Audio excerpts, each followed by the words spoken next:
Are you ready? What's good, man? What's up with my people, man? You already know how we do it. All right, let me make sure. Hold on one second. What I do with my phone?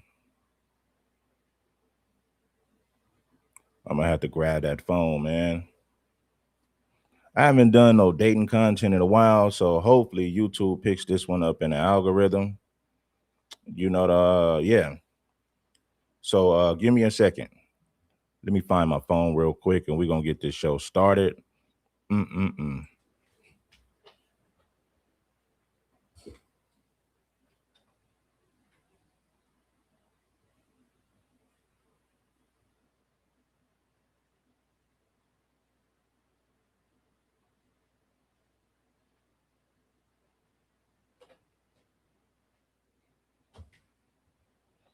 All right. So let's see how this goes, man. I had a few people ask me to, a couple of people asked me to cover this, man, and I'm like, I don't know, man. The algorithm is tricky, man. So I'm gonna give you guys some. It's real, right? You're gonna get the truth over here. I think most of you guys who watch already know. You already know how I get down. All right, so it sounds pretty good. See if I can make a few adjustments to make it sound a little better. But anyway, for the most part, everything's sounding good, right? Everything sounding good. Well, I've been talking about this for a while, right? I think I did some content on Yada Awakening on my original channel. My channel that got terminated last year, last December. Yeah,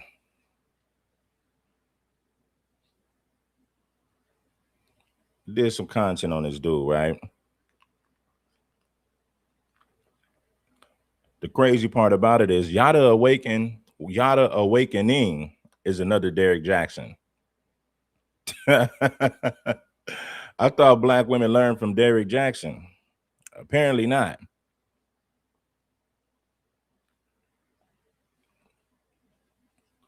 Listen, black people, I know we talk about politics and a lot of other things. Hold on one second. I got to take a call real quick. Give me 30 seconds.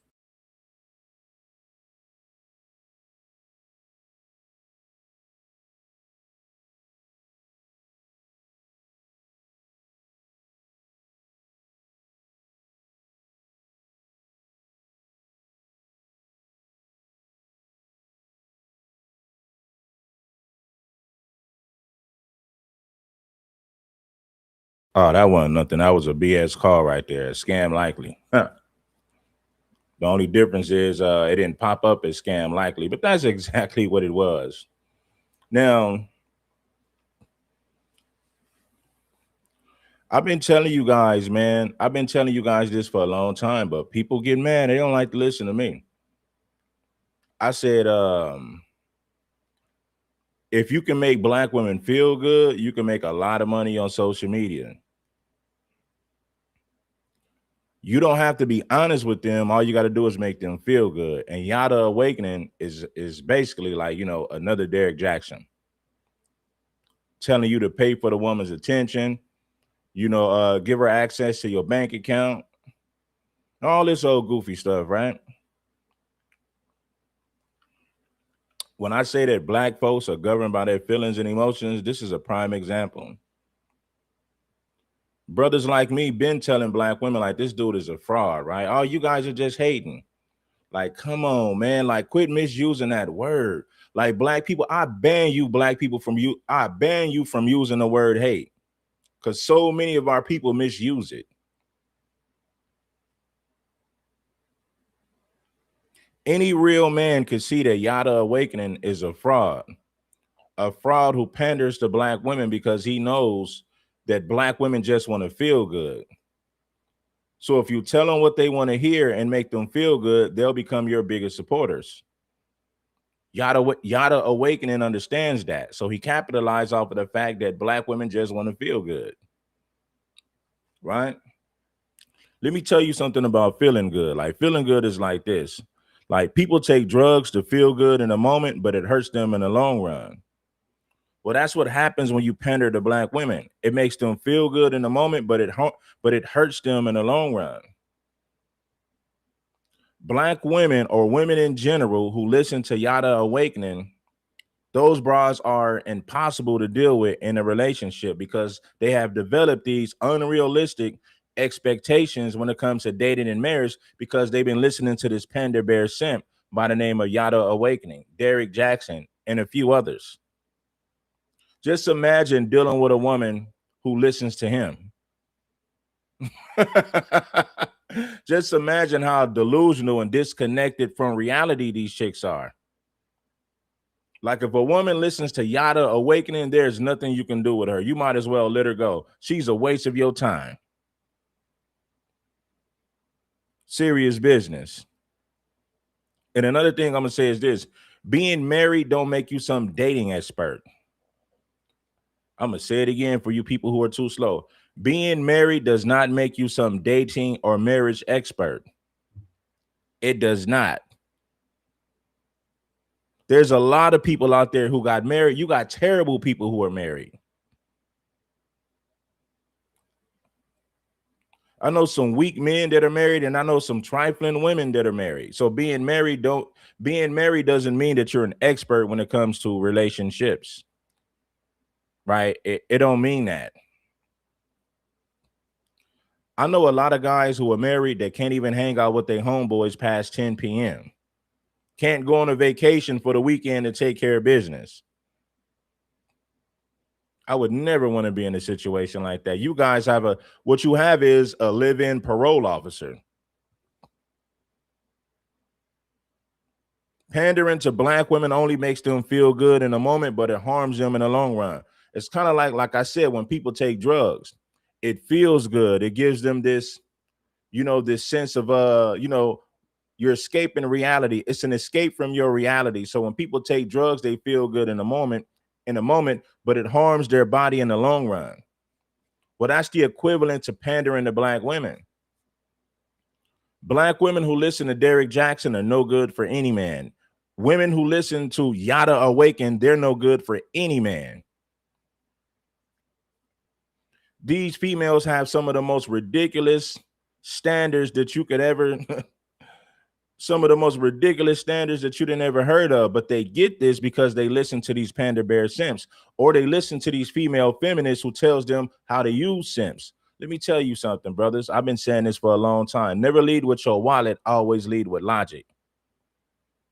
You listen, homie, you got to do what makes sense. You must operate from logic, and you got to do what makes sense. Let's say you meet a woman today, right? And before we get into this video, once we get into the 10-minute mark, I'm gonna start playing some of the videos, and we're gonna react to the videos like right after the 10-minute mark. If you meet a woman, right, and she's holding you to the standard of being a traditional man, when nobody's traditional no more in 2026, it's a fairy tale, it's a fantasy. So let's say you get this non-traditional woman, but she holds you to the standard of being a traditional man.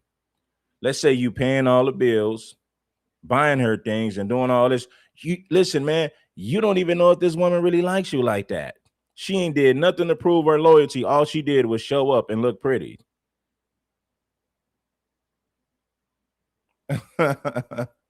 Shout out to Chris, man. I appreciate you for the PayPal the other day. You don't even know if that woman likes you. She's done nothing, absolutely nothing to prove her loyalty. You got to go through something with a woman before you start giving her the red carpet treatment. When you meet these women and you start doing things for them off of the rip, things that a man should only do for his wife, you're messing up the game, because more than likely you're not going to be with that woman a couple of months down the line. Now her expectations are higher than what they should be, because some beta male simp have given her the red carpet treatment. Now she think that every man should treat her the same way when she's done absolutely nothing to deserve that treatment. See, when women go to Facebook and social media and they receive all this, they get all this attention and validation from men, it makes them feel better than what they are. It makes them believe that they're more important than what they actually are. And that's a terrible thing, homie. See, when a woman, see, this is the thing. This is why I tell men, you gotta carry yourself like a business. When a woman gets a job, right, she's going to be on her best behavior to prove her loyalty, to prove that she deserves to work for that company. So she's putting in work to earn her stay.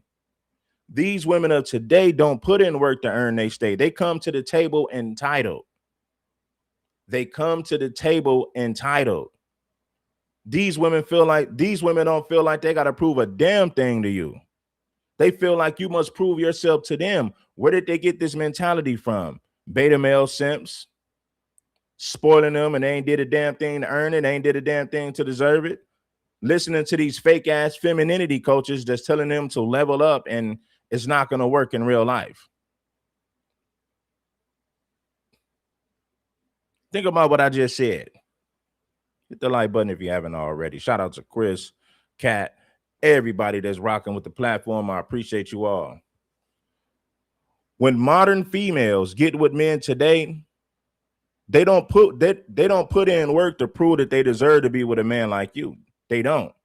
They want you to prove yourself to them. What's the purpose of you? Okay, you got to take her to dinner, buy her drinks, open doors, close doors, and all she's doing is just sitting back and receiving. She's not a giver, she's a taker. This is what I say in today's time. Most women today are takers. They are not givers. But society has conditioned them to be this way. And the men, you guys ain't no better. You guys are making it worse for other men and yourself. If she can take her ass to a job and prove that she deserves to work for that company, how come you don't make this woman prove herself to you? How come she ain't got to do nothing to prove that she's worthy of being with a man of your caliber? These trick ass dudes today got to prove themselves to the women. That's why they got to do all that tricking. That's why they got to do all that simping just to get the woman to go on a date with them. She respects her employers. She respects her employer, her boss, way more than you. Every day when she goes to work, she works hard to prove that she deserves that position, which means she's working overtime to prove herself to the boss at work. But when she comes home to you, you got to prove yourself to the woman. You got to cater to her. She's not catering to you. You got to pay the rent. You got to pay the bills. Anytime she got a problem, you got to solve it. So you got to be Mr. Superman and just take care of everything while she does absolutely nothing. Let me tell you, brother, something. In 2026, if you don't make a woman prove that she deserves to be with you, you a damn fool. You a damn trick. You a damn simp. Anybody can come into your life when everything is good. The rent is paid. You got the vehicle. You live in a nice neighborhood. All she got to do is show up. How do you know if that woman likes you if she ain't did a damn thing to prove her loyalty? Let's just say you go through a hard time, right? You hit a rough patch and you're going through something. That woman is not going to stick around because she's only with you for the things that you have to offer. She's not with you because she likes you as a person. She don't even like what you stand for as a man. This woman ain't did a damn thing to prove that she likes you as a person. She likes what you have to offer. That's what I mean when I say these relationships in 2026, they're transactional. You're not going to get out there and find genuine, real love. It's just not going to happen. I'm not saying that it's impossible, but when you think about how these women are being groomed, when you think about what influences them, that's the rotten apple right there. That's the rotten fruit. That's the rotten fruit that they were talking about in the Bible. The woman that wants everything but does absolutely nothing to prove herself to you. So all I'm saying is this, my brothers. If you're going to be in a relationship with a woman, she needs to prove her loyalty. She needs to be consistent. She needs to be consistent, whatever it is that you require her to do. She can't just do it every blue moon. She needs to be consistent with the things that she needs to be doing as a woman. Just like she expects for you to be consistent with the things that you're supposed to be doing as a man.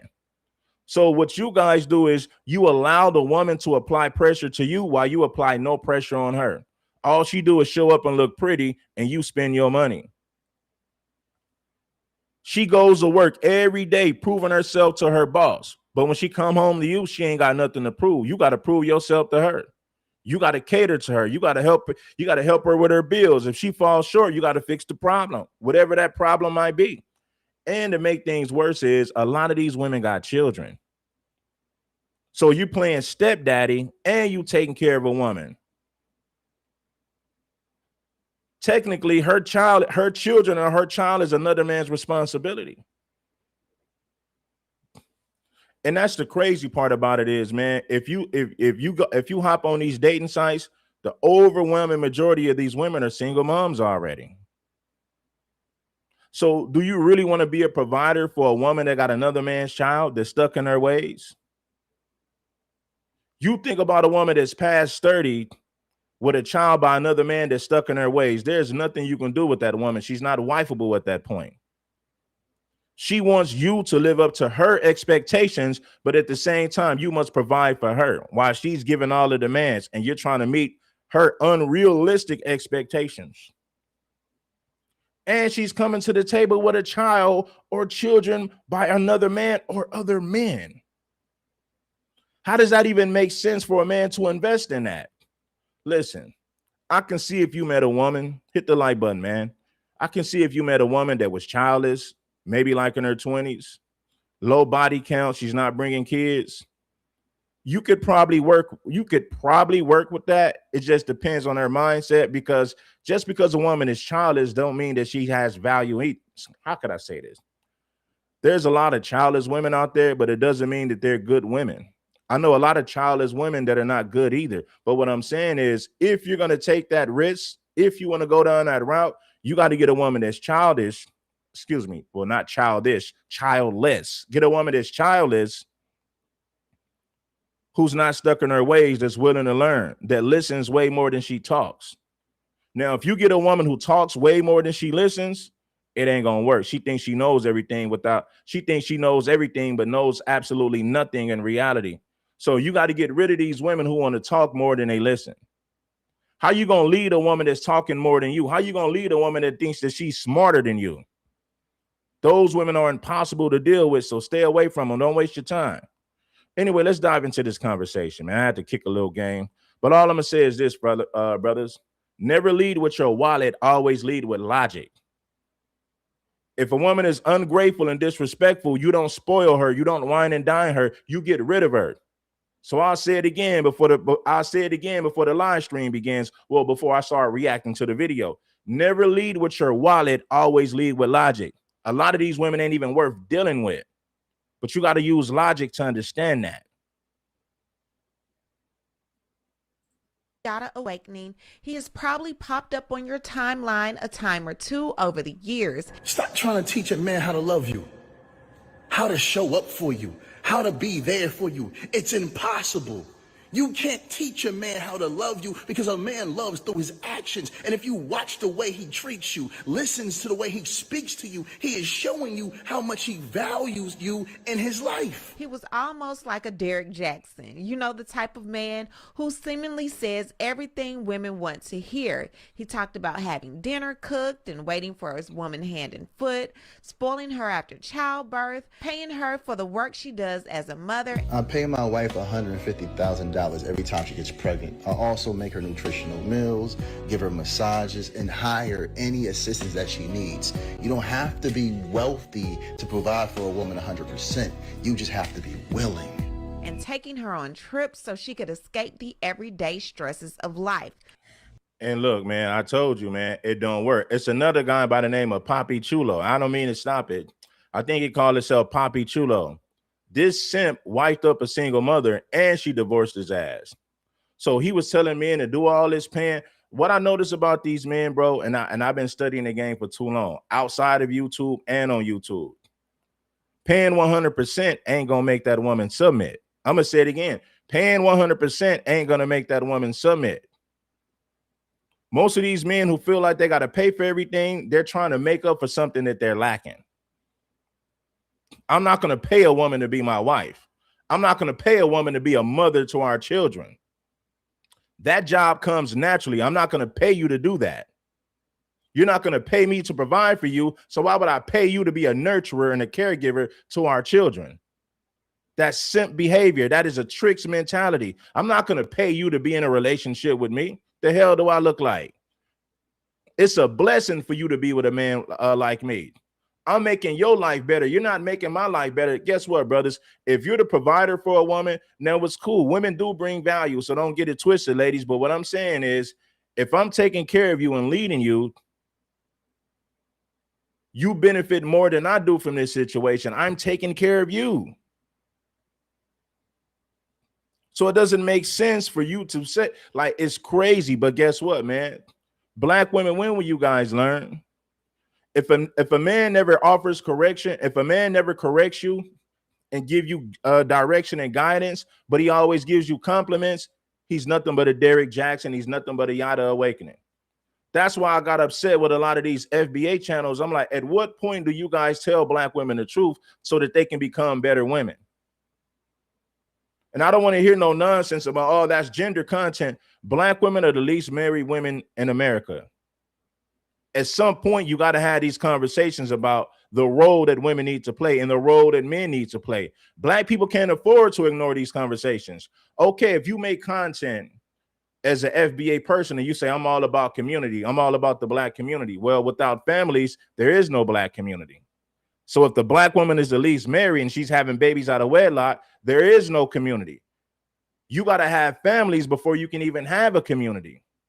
So if you make FBA content and you ignore the fact that black women are the least married and they abort their babies at the highest rate, you're pandering to them. You're not being honest with them about their character flaws. You're not being honest with black women about why they're the least married and they file for divorce at the highest rate. Black people, you can't afford to ignore that conversation. Listen, if you don't have families, you don't have a community. You know what the black community is? The majority of it, I'm not saying all of it, a large percentage of it is a bunch of Keishas and YNs having babies together, giving birth to the future criminals, creating more dysfunction. So black people, you can't afford to ignore these dating conversations because black women are in last place when it comes to marriage. And I'm not saying that to take a shot at black women. I'm saying it because it's true. At some point, we have to acknowledge the problem and then come with a solution. And keep in mind, the solution is never rocket science. It's very simple. A crack addict knows that he needs to stop smoking crack. So at the end of the day, he understands what the solution is. He don't have enough discipline to stop smoking crack, even though he understands what the solution is. A fat person knows that they need to lose weight. They know they need to stop eating. They know they need to exercise more. So don't come up in here saying, well, what's the solution? People know what the solution is. The problem is they don't have enough discipline to execute the game plan. So don't come up in here saying, what's the solution? The solution is staring you right in the face. You know what you need to do, but the question is, do you have enough discipline to do what needs to be done? In most cases, no. Bo, my darling, there's a content creator by the name of Yada Awakening. That guy makes our husbands look like they ain't pulling their weight.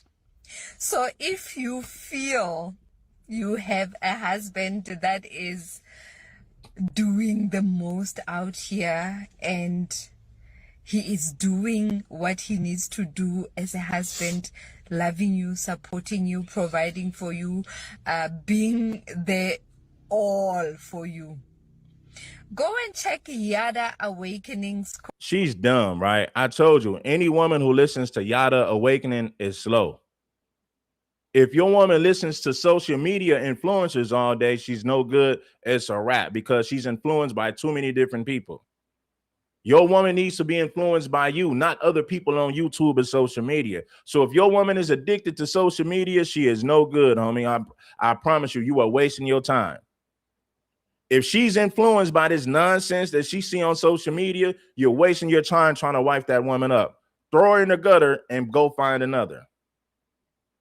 Put that relationship in a gutter and go find another. You can't do a damn thing with a woman that's influenced by this nonsense that she sees on social media. She is brainwashed. She is mentally cooked. I promise you. This woman right here that's speaking is mentally cooked. Content. And I mean, what? Yo, that man, if every man was like that, women would be happy out here, hey? But ladies, what is the first thing that most men say? And Yada Awakening was going upside her head behind the scene, man. Let me tell you something, man. Being a trick never benefits a man. Being a simp never benefits the man. It only benefits the woman. And it don't benefit the woman in the long run because now she get accustomed to things that's not even real. Now she's in a fantasy. She's not even in tune with reality. So when you simp, it helps the woman momentarily, but when that relationship don't work, she's going to go to the next relationship with unrealistic expectations that you created for her. So simping and tricking not only harms the man, it actually harms the woman in the long run too, because now she's unfit to be in any meaningful relationship. Why? Because of her unrealistic expectations. How did she get these unrealistic expectations? Because she's dated simps like Yada Awakening. She listens to people like Derek Jackson. She's not fit for any meaningful relationship. These women who listen to social media are brainwashed. There's nothing you can do with them outside of a physical encounter. You show them one of these videos. He's pandering to you women. No man really acts like that. Yada the Awakening, more like Yada the Cuck. We cannot let him win. We need to slut shame as hard as we can. This pandering ass mother. If men are seriously listening to him, then we are F-U-C-K-E-D capital F. We need to slut shame as hard as we can, else us men are lost and we're going to lose. Tap in with the big TV. Fuck this simp. And now with his wife announcing that she is ending their nearly 8-year relationship and making serious allegations about what allegedly happened behind closed doors, it looks like another one of the ponderers has bitten the dust. I'm embarrassed, I'm ashamed, I'm hurt. But I know I'll make it through.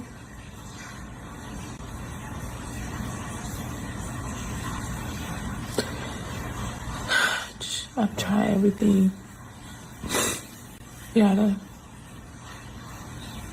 Everything. I'm here getting the rest of my stuff. I don't feel sorry for her because she stayed for the money. She knew Yada Awakening was lying to the world, but the lifestyle that he gave her made her stay with him, right? She put up with the fakery and the BS for the lifestyle, so she sold out for the money.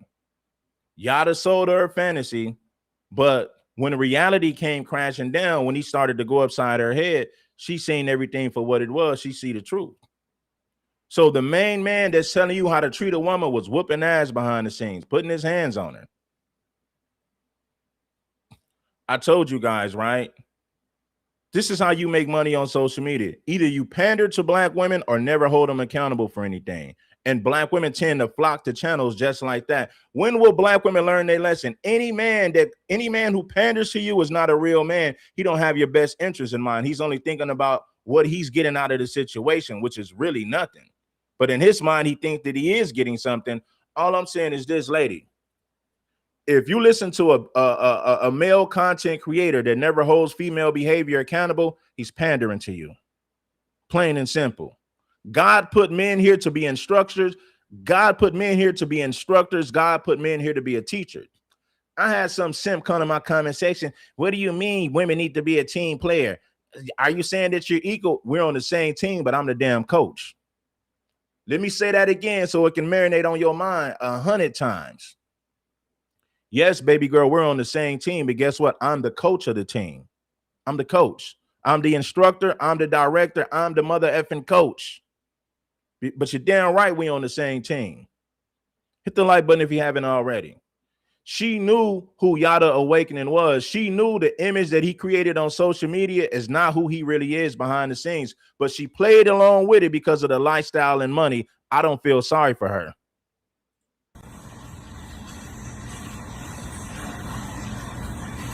Yeah. Everything happened behind closed doors. It looks like another one of the ponderers has bitten the dust. I'm embarrassed. I'm ashamed. I'm hurt. But I know I'll make it through.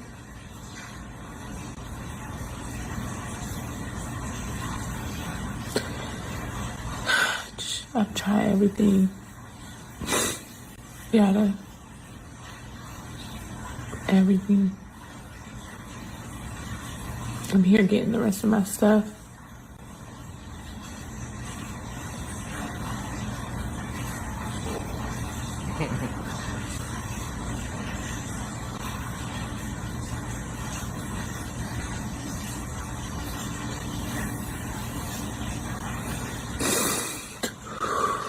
She pens a message saying the following: a new chapter. After nearly 8 years, I have made the difficult decision to end my relationship with the father of my children and step into a new chapter of my life.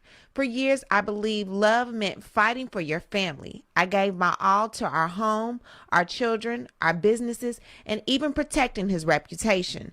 I kept believing that if we could make it through one more difficult season, peace would meet us on the other side. But at 8 weeks postpartum, looking at a bruise on my face, I had to stop calling it a difficult season and tell myself the truth. It was domestic violence. My 20s were filled with business, babies, and bruises. Building, giving, forgiving, leaving, returning, healing, and hoping. I didn't leave because I stopped loving him. I left because I realized that if I continued to stay, eventually I would drown. The hardest part has been grieving the future I imagined for our children. But one day they will understand that I chose their safety and my peace over a love story I desperately wanted to save. I've learned that people can change, people can heal, but you don't have to lose yourself waiting for them to do it. Loyalty should never require abandoning yourself. I don't share this for sympathy or to tear anyone down. What happened is part of my story, but it will never become my identity. I am more than someone's wife. I am more than the things I survived. I am a mother, a woman of faith, a visionary, and a woman learning what it means to choose herself. And through this journey, House of Divine was born. I am turning my pain into purpose and my purpose into power. For every woman who may one day need the courage, information, and resources I once searched for. During this difficult time, just know that I will be moving along. I ask everyone to respect how I tell my story when I tell my story. There are parts of this journey that I am still processing, healing from, and learning how to put into words. For now, I am taking it literally day by day. I am allowing myself the grace to simply take each day as it comes, trusting God with every step ahead of me. This isn't the end of my story. It's simply the beginning of a chapter I never expected to write. I choose safety. I choose peace. I choose my children. See, you have to say this too. You don't know what she did to make that man put his hands on her. Now, I'm not saying he did. I'm not saying he should have put his hands on her. That's not what I'm saying. But you got to understand, a lot of these women play victim. Listen, I've seen women attack men and hit men, and when they hit them back, they call the police and cry abuse, right? And if you don't know what happened, you'll flock to the woman's safety. Oh, he's this, but you don't know what she did. We don't know what she did. Listen, all I'm gonna say is this. For Yada Awakening to be talking all that stuff that he's been talking, there's no way he should have put his hands on his woman. Yada Awakening shouldn't even be in a situation like this, especially with all that king and queen talk he been doing as if he had everything together. Let me tell you something. We don't know what happened. What we do know is he put hands on her. We don't know why. We don't know what led up to it. But from the looks of things and just by listening to her, they've been having problems for years. So Yada Awakening's been, he been on social media fronting as if his relationship is just, as if he's the epitome of what a relationship and marriage should be. And it's the furthest thing from reality. It's the furthest thing from the truth. But like I said, our people are so gullible and foolish. All you got to do is tell black people what they want to hear, especially the women. Create this fake ass image on social media. Tell black men they need to pay a woman to be with them. They need to pay a woman to stay with them.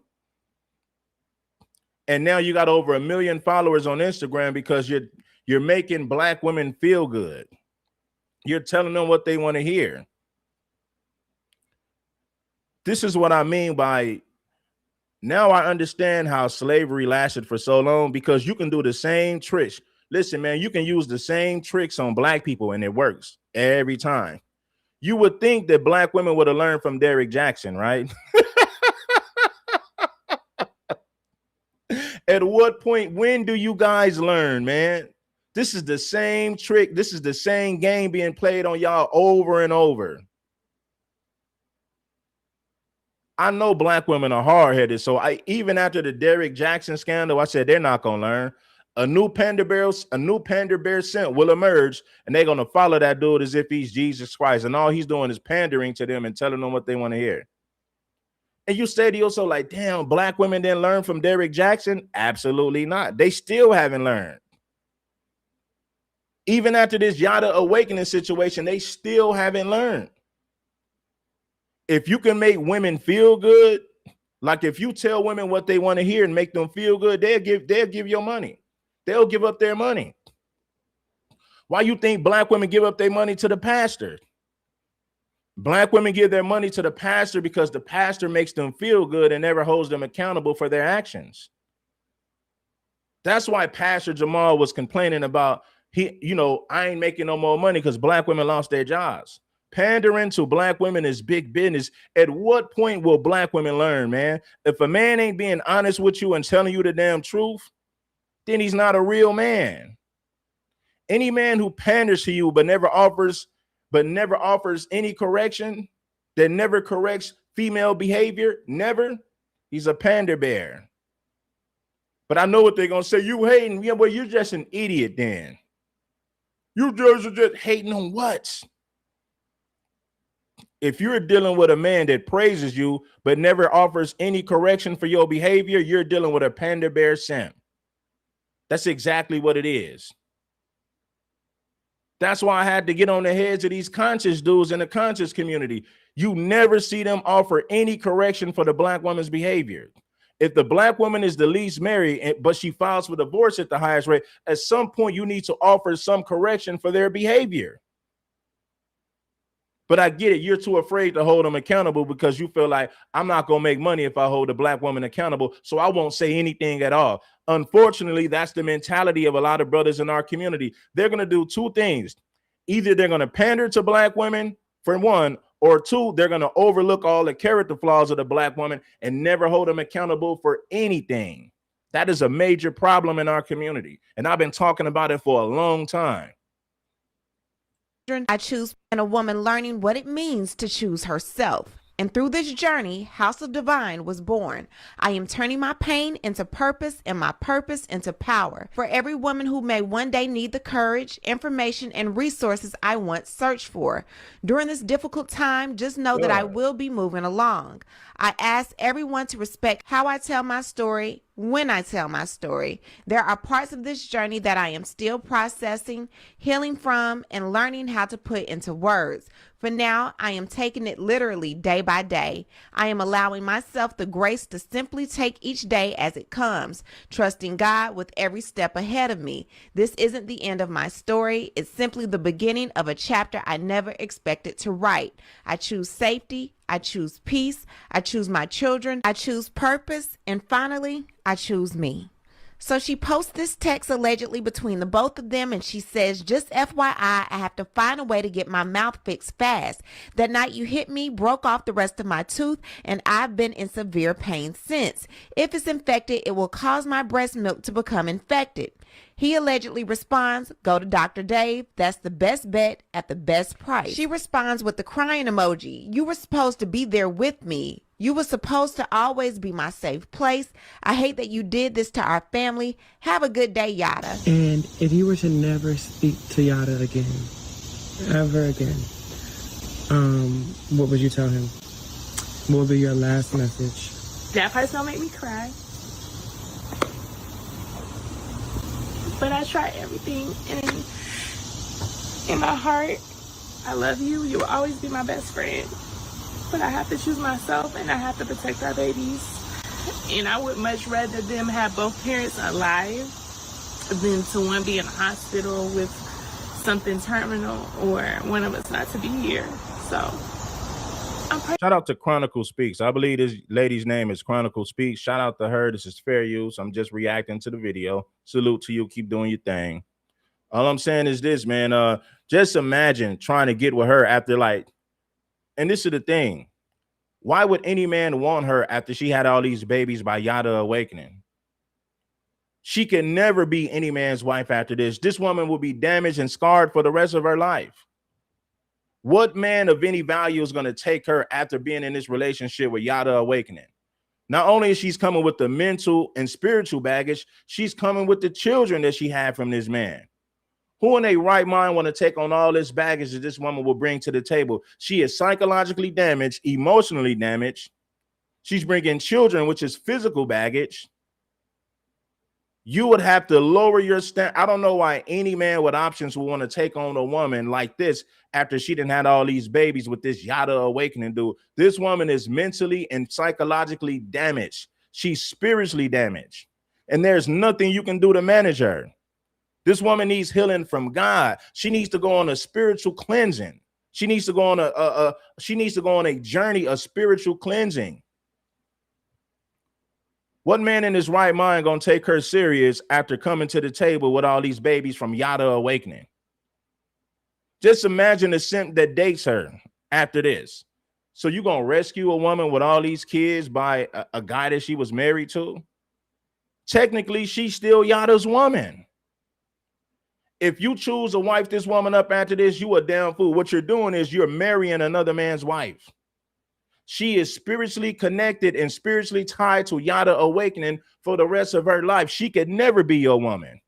She can never truly give you femininity and submission. Why? Because she gave her all to Yada Awakening. This woman has gave her heart, her soul. She dedicated her life to a man. She'll never be good to any other man that's looking for a wife. You can't wipe a woman up that has that type of spiritual soul tied to another man. And she's coming to the table with his children. Who in their right mind gonna look at her as wife material after this? Only a sucker. I gotta be real with you. This woman is damaged from here and beyond. You will be a fool to try to heal this woman. You will be a fool to try to repair her. She's a damaged woman. There's nothing you can do to heal her. There's nothing you can do to fix her. She's been through way too much with this man. Stop trying to wipe up women who got spiritual soul ties to other men or another man. Why do you simps try to do that? She has a spiritual soul tie to Yada Awakening that's never going to go away. She'll use you to feel better. She'll use you for a shoulder to lean on, but she can never fully submit because she gave her all to Yada Awakening, which means there's nothing left to give you. If you don't understand that, then just keep simping. This conversation ain't for you. Ain't for you though, best friend. But I have to choose myself and I have to protect our babies. And I would much rather them have both parents alive than to one be in a hospital with something terminal or one of us not to be here. So I'm praying for you though. That's what I would say. For you to disrespect the mother of your child is a mental illness. This woman loved you enough to get pregnant, went through the pain of giving birth, had to suffer postpartum depression, and then you don't show up? It's a mental illness. It was fun when it was fun.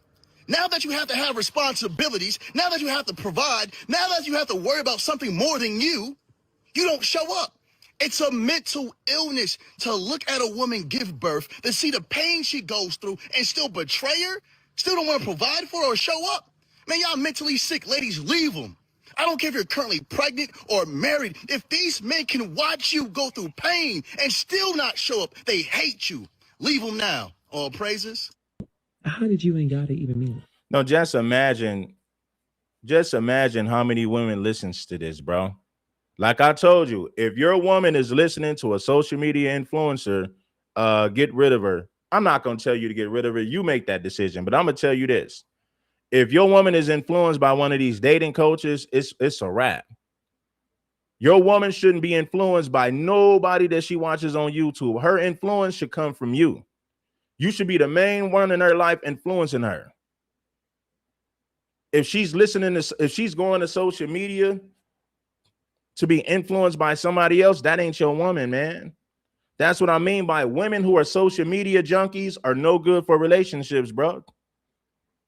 Social media and today's society has damaged the mindsets of these women. Paying 100% ain't gonna make that woman submit.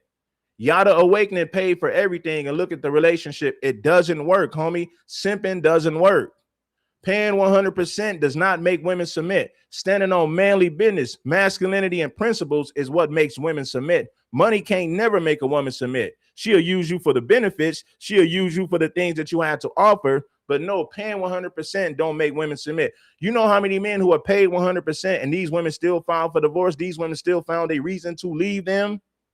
So now, homie, you can't pay a woman to stay with you. You can't pay a woman to love you. A woman has to rock with you for genuine reasons because she likes the type of man that you are, and she chooses to be with you for the type of person you are, for the type of man that you are. You can't pay 100% and think that's going to make the woman submit. You're sadly mistaken. You're 100% wrong. Incorrect.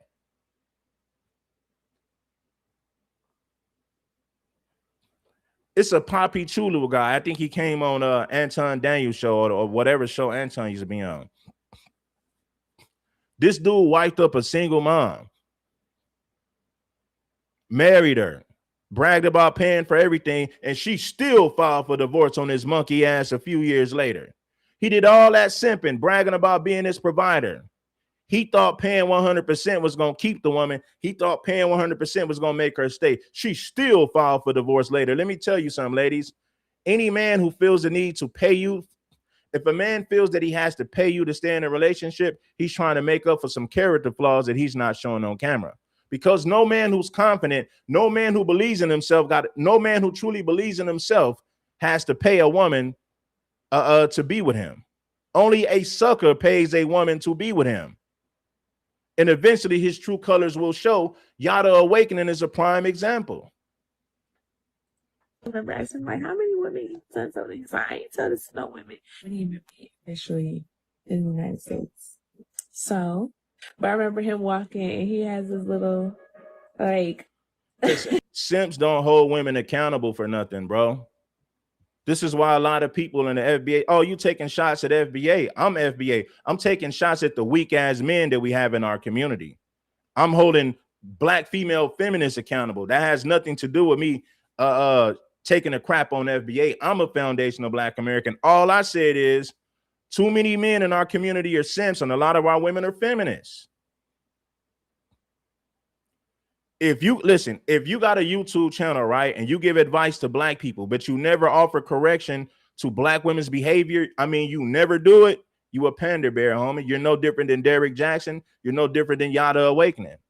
Black women have the lowest marriage rates, but they file for divorce at the highest rate. At some point, the black woman needs some advice. She needs correction because she's in last place when it comes to marriage. You can't afford as a black man to not correct your woman. You can't afford to not hold them accountable.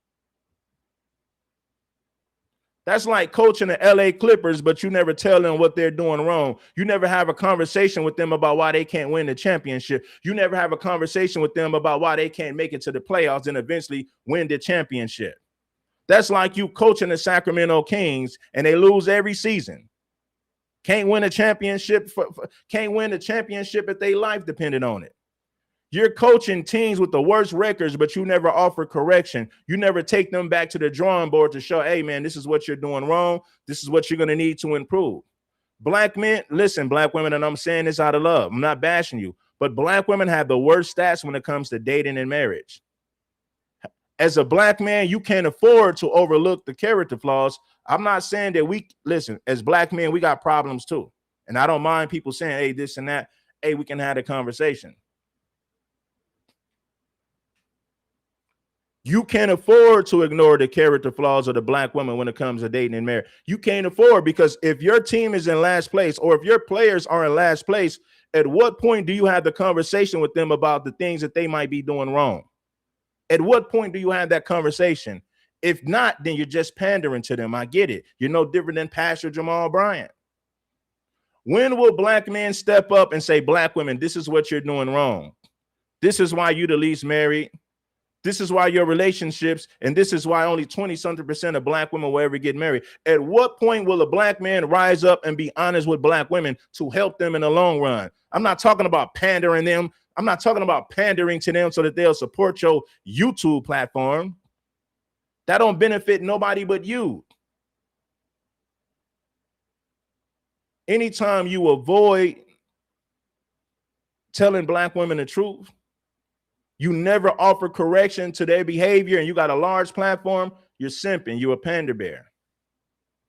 You can't afford to ignore the character flaws of black women. Listen, the black woman being the least married ain't no coincidence, man. Black women went from being the most married women to the least married women. That ain't no coincidence. The feminist mindset is the reason why black women became the least married. Prior to black women being feminists, they had the highest rates of marriage. So my thing is this, black man, you can't afford to ignore these character flaws. If your woman is in last place, how could you sit up there and just ignore the fact that they're the least married? If you don't have families, you don't have a damn community. I know I've been talking a lot, but I'm so fed up with black people, it's ridiculous. This dude is literally Derrick Jaxn 2.0. When will black women ever learn? Stop listening to these panda bear simps that never hold you accountable for anything. Stop listening to these beta male simps that tell you what you want to hear every damn second. I truly understand why slavery lasted for so long, because black people fall for the same games and the same tricks over and over. If you want to put black people in a trick bag, you ain't got to switch nothing up. You can run the same play that's been ran for the last 100 years, and guess what? It still works. Pastor Jamal Bryant ain't no different than Derrick Jaxn. Yada Awakening ain't no different than Derrick Jaxn. Why do black women go to Sunday church? They go to church to feel good, but the pastor ain't giving them no real advice about why they're not married. The pastor ain't being honest with them about why they're the least married. He's not being honest with them. The situation will never change when it comes to black women in marriage if we're not going to be honest with them.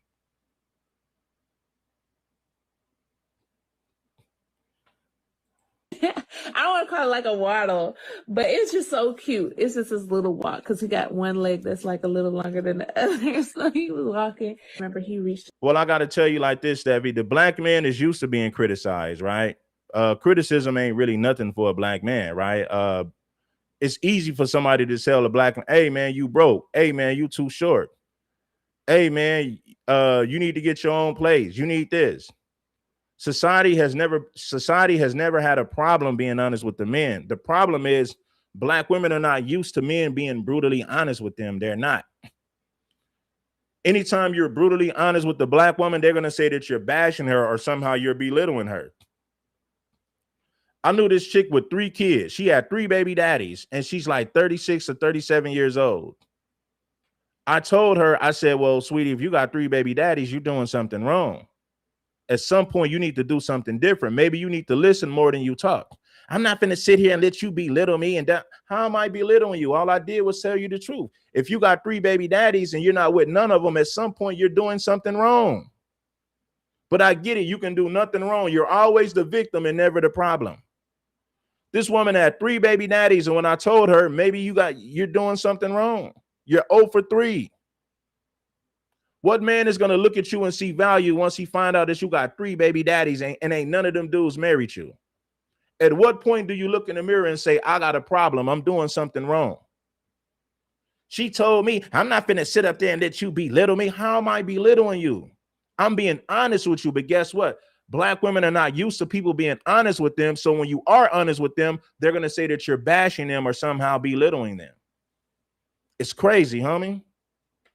His hand back at me, and I grabbed his hand and I held his hand. He was like, God, I know this is my wife, but why in the world did you bring her down? Now, how you got one leg longer than the other and you only 2 feet tall?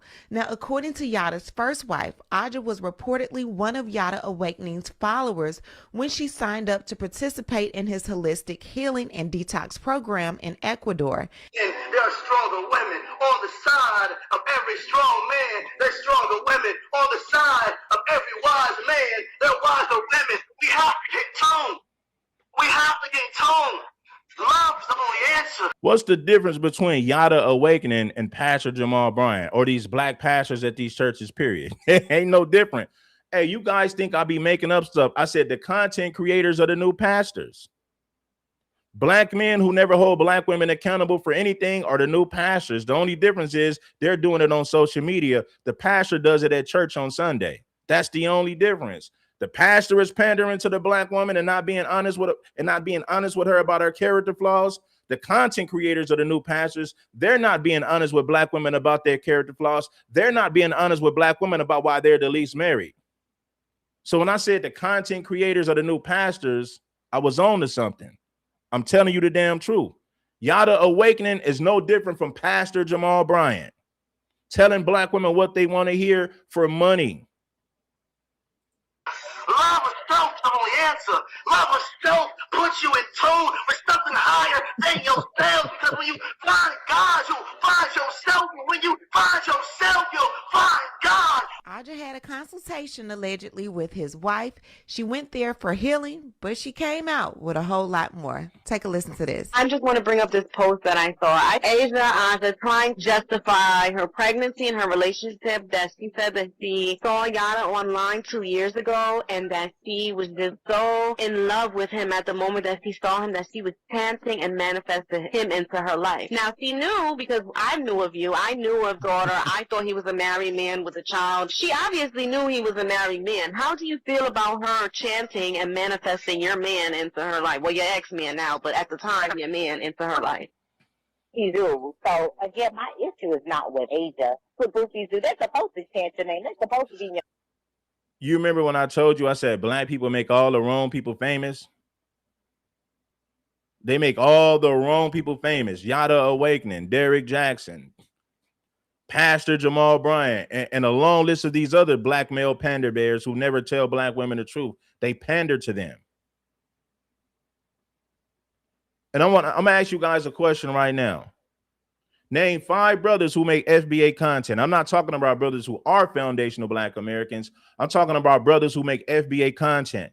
Name 5 brothers who make FBA content that's honest with black women. Name 5 brothers who make FBA content that's brutally honest with black women. Name 5 of them. Matter of fact, name 3 of them. Maybe you can't name 5. Let's see if you can name 3 of them. Show me brothers in this space that make FBA content that are brutally honest with black women about why they're the least married and why dating for black women is so difficult. Name 5 brothers who make FBA content that are just brutally honest with black women. I'm not saying they have to bash them, but at some point you got to be honest with them to correct certain behaviors. Name 5 of them. Fan club. He could have been the president of the Yada fan club for all I hear.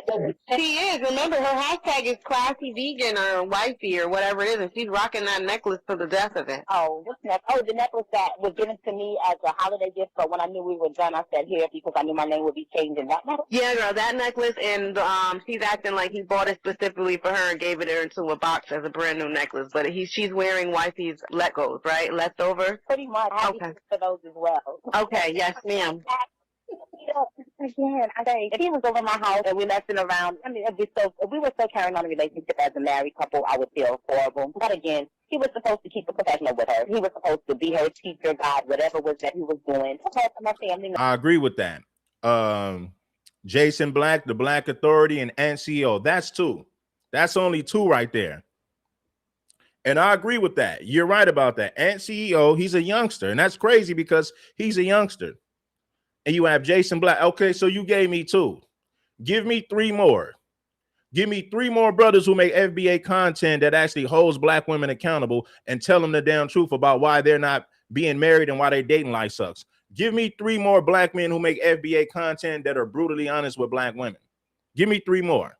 Jason Black, I agree with that. And CEO, I agree with that. Give me 3 more. How do you feel about her chanting and manifesting your man into her life? Well, your ex-man now, but at the time, your man into her life. You do. So, again, my issue is not with Asia. what goofies do. They're supposed to chant your name. They're supposed to be in your fan club. You could have been the president of the Yada fan club for all I hear. She is. Remember, her hashtag is classy vegan or wifey or whatever it is, and she's rocking that necklace to the death of it. Oh, this necklace. Oh, the necklace that was given to me as a holiday gift. So when I knew we were done, I said here because I knew my name would be changed in that necklace. Yeah, girl, that necklace, and she's acting like he bought it specifically for her and gave it her into a box as a brand new necklace. But she's wearing wifey's Legos, right? Leftovers? Pretty much. I have Okay. for those as well. Okay, yes, ma'am. I know you can throw me in there, right? You know, not if anybody don't put me in there, they're just committing a crime and not being honest. So okay, that's 3. King Supreme, Ant CEO, and Jason Black. Give me 2 other black men that make FBA content that's honest with black women. Give me 2 more. If he was over my house and we messing around, I mean, if we were still carrying on a relationship as a married couple, I would feel horrible. But again, he was supposed to keep it professional with her. He was supposed to be her teacher, guide, whatever was that he was doing. I told my family members, and I'm not going to get into too much detail, just so out of respect for them as well. They reached out to me, apologetic, even mentioning to me that he was obsessed with him. And it actually wasn't a year ago, and 2 years ago, as he, Yeah. Accountable commentary don't count because he don't make FBA content. He just roasts black women all day. So we can't use him. He may be a foundational black American, but he roasts Keishas all day. I'm talking about black men that actually makes FBA content. So you can't use accountable commentary. So far, we got 3. You got the Black Authority, Jason Black, Ant CEO, and King Supreme. Give me 2 more. he wanted dressing, but then not addressing. 2 years ago when I first spoke to her, no, you didn't speak to her 2 years ago. And here's the receipt to prove it. She ordered a consultation from you, as I previously mentioned. She ordered a consultation back in December, and here's the receipt for it. Yeah. So if you spoke to her years ago, she would not have been ordering the consultation. I spoke to Agent in December to initiate. She needed to give me the information as the reason that she needed a consultation from. So I spoke with her. I updated this what she was going through. But according to her family, yeah, she was, a lap puppy for her daughter's father as well. And they know that she'll do whatever Yada says. But their thing to me was that the fact that people are struggling to come up with names, that ought to tell you that we got a simp problem in our community. We got a simp problem in our community. It's a damn shame that black men feel like they can't be honest with black women if they want to make money doing FBA content. That's a damn shame. The fact that you guys are struggling to come up with names proves everything that I said. We got a major simp problem in our community. The black men can't even be honest with their women. It's bad when that's the case. It's bad out here. Like, see, listen, you guys it should have been easy for you guys to say, okay, so-and-so, but you can't do that. Why? Because 90% of these guys never holds the black woman accountable for anything. It's good that they talk about black power. It's good that they want to uplift the lineage, which is FBA. But if black women are the least married, at what point do you sit them down and have an honest conversation with them about why they're the least married and why their dating life sucks compared to other races of women? Why black women are getting the worst results? At what point do you sit them down and have a real conversation with them? So that proves everything that I said. We got a major simp problem in our community. Things that I was saying coming from them was not true. Yes, some of them suffered from mental illness, but all of the other things as far as daddy issues and different things like that, he didn't have. Shout out to Minister Jap. Minister Jap don't make FBA content though. Minister Jap for the most part roasts black women. Now sometimes he does talk about political black issues here and there. But I don't want to throw Minister Jap in the FBA category, even though he is a foundational black American. I guess we can use Jap, because Jap does talk about immigration and some political things as well. But most people know Minister Jap for roasting the black woman. Shout out to Jap though, man. That's my dog. I rocks with Minister Jap for sure though. Okay. But he knew that he had to be broken. He had to come with the sad stories. He had to come just with the ultimate. Well, listen, man, black men pander because that's the easiest way to make money in the black community. If you never hold black women accountable and just talk about black power, black women will flock to your channel in droves. They're not going to learn anything about why they're the least married. They're not going to learn anything about themselves when it comes to dating. But if you make content talking about Black power, but you never hold the Black woman accountable for anything, your channel is going to be large in the FBA community. I promise you. Go look at any channel that talks about Black power and FBA all day, but they never hold the Black woman accountable for any of her character flaws. Those are some of the largest channels in these FBA spaces. I promise you. That degree, I salute her. Yeah. Salute her. Yeah, girl, you got what you manifested. Now, so you going down to the village of wellness to get well, and you end up getting some yada D thrown all in you, and the baby thrown up in you. So I just want to know what part of that was the wellness center, and how well he trying to get her. Now, this wife had her own bouts of abuse allegedly from Yada. He's gone from pulling her hair, busting windows out of the car, punching holes in the wall. You name it, she said he's done it. He apparently liked Aja more because she was moldable, she listened, she was the one that just was going to sit there and be quiet. But obviously being quiet didn't get her far. The recent turn of events with Aja being abused by Yada was not the first time that this happened. There was a time about 8 years ago when she had to run to the neighbor's house and ask for help after being abused. Yada allegedly wooed her, took her out of town, tried to ask for forgiveness, and when she got back, she went to the neighbor's house to ask the neighbor to take the post down. Your wife said, Shanique or for you to reach out to her. Whatever. I just need you guys to know that her is simply posting because they can look up her name and look up where she lives. She will look up where we live. It's nothing more than a safety precaution. And I need her to understand that because it's the easier we are to locate, the worse it is. It's trolls out here that's been threatening us for years, way before even I met y'all. So, I have a job. I go to work. I understand that. 30 in the morning, so you look at what time that picture was taken. I did not take that picture. Okay, but what I'm telling you is because your legal name is on Facebook. That's fine. How easy is it nowadays? But how easy nowadays is to look up someone's legal name and find out where their address? But if you say she's my neighbor, if you're saying she's my neighbor, and you're coming from an understanding mother perspective, saying that you don't understanding mother when you came to my house traumatizing my child screaming at 9 o'clock at night. Listen to me. No, I don't. I am coming to you as a mature adult because right now you're not being mature. No, you're not. Simply... Another thing is I don't listen to religious people. I don't listen to religious people at all. I don't listen to them, bro. Let me show you what Black men are doing in these conscious spaces before I get back to this video. If your team is in last place, why do you avoid holding your team accountable when they're in last place? You can't afford to not hold them accountable and go back to the drawing board. Black men should be the main men giving advice to their women since our women are in last place. Every other race in this country every other race of woman in this country gets married at higher rates than the Black woman.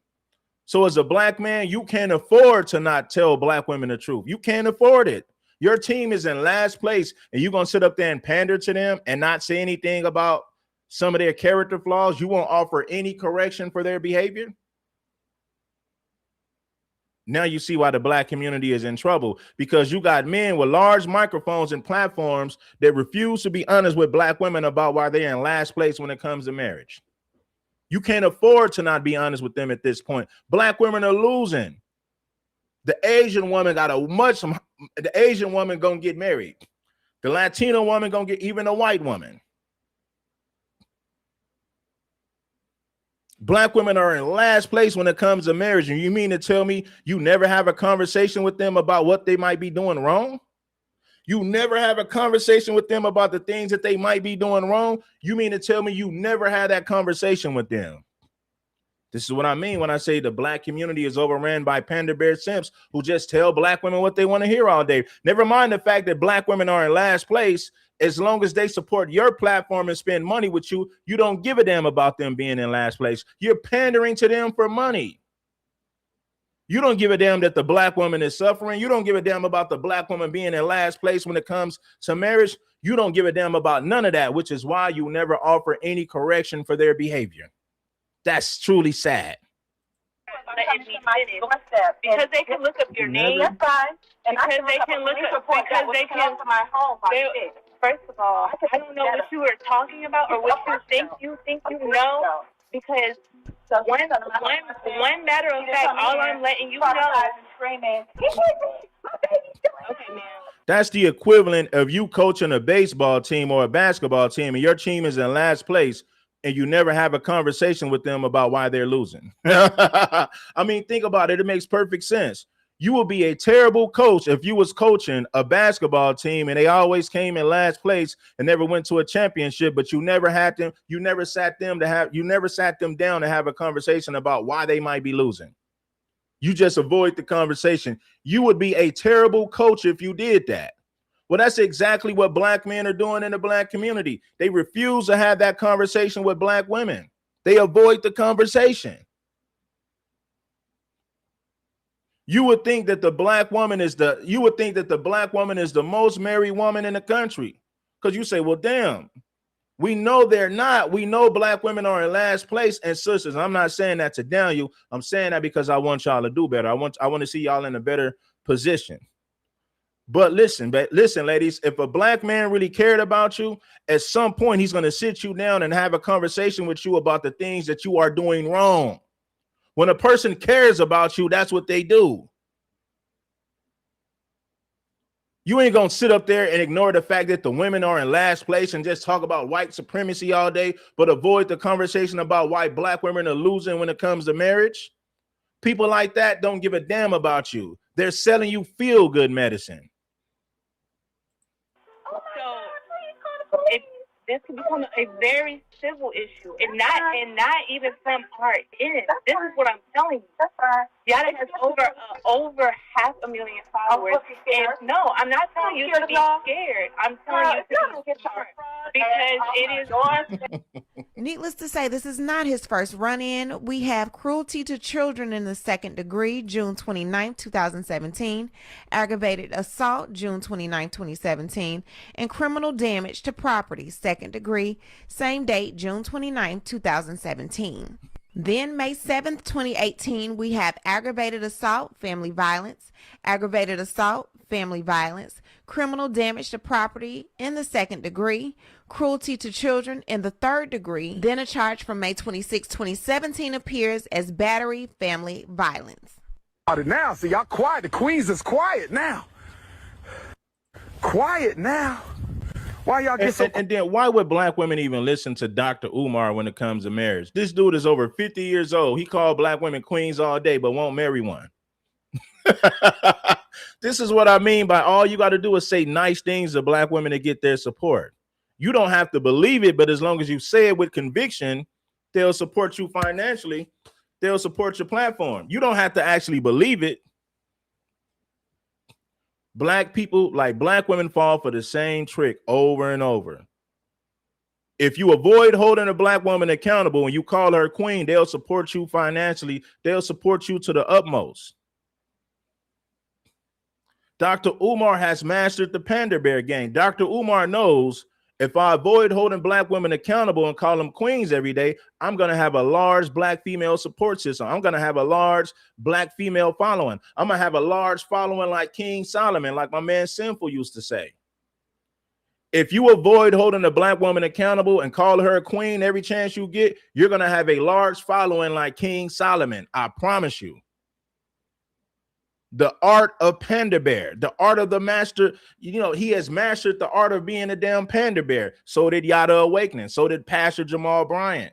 So did Derek Jackson. Look at the black pastors at church on Sunday. Tell black women what they want to hear and never hold them accountable for anything. You're going to have a large following like King Solomon. You're going to have so many black women that support you financially. It will be crazy.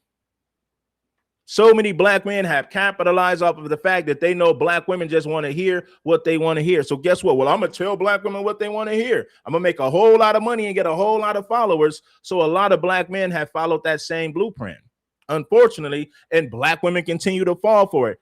If any man, like if you're dealing with a man that never holds you accountable for anything, you're not dealing with a real man at all. You're dealing with a Panda Bear simp. Quiet, ladies. Cruelty to children in the third degree. Then a charge from May 26, 2017 appears as battery family violence. Now, see, y'all quiet. The Queens is quiet now. Quiet now.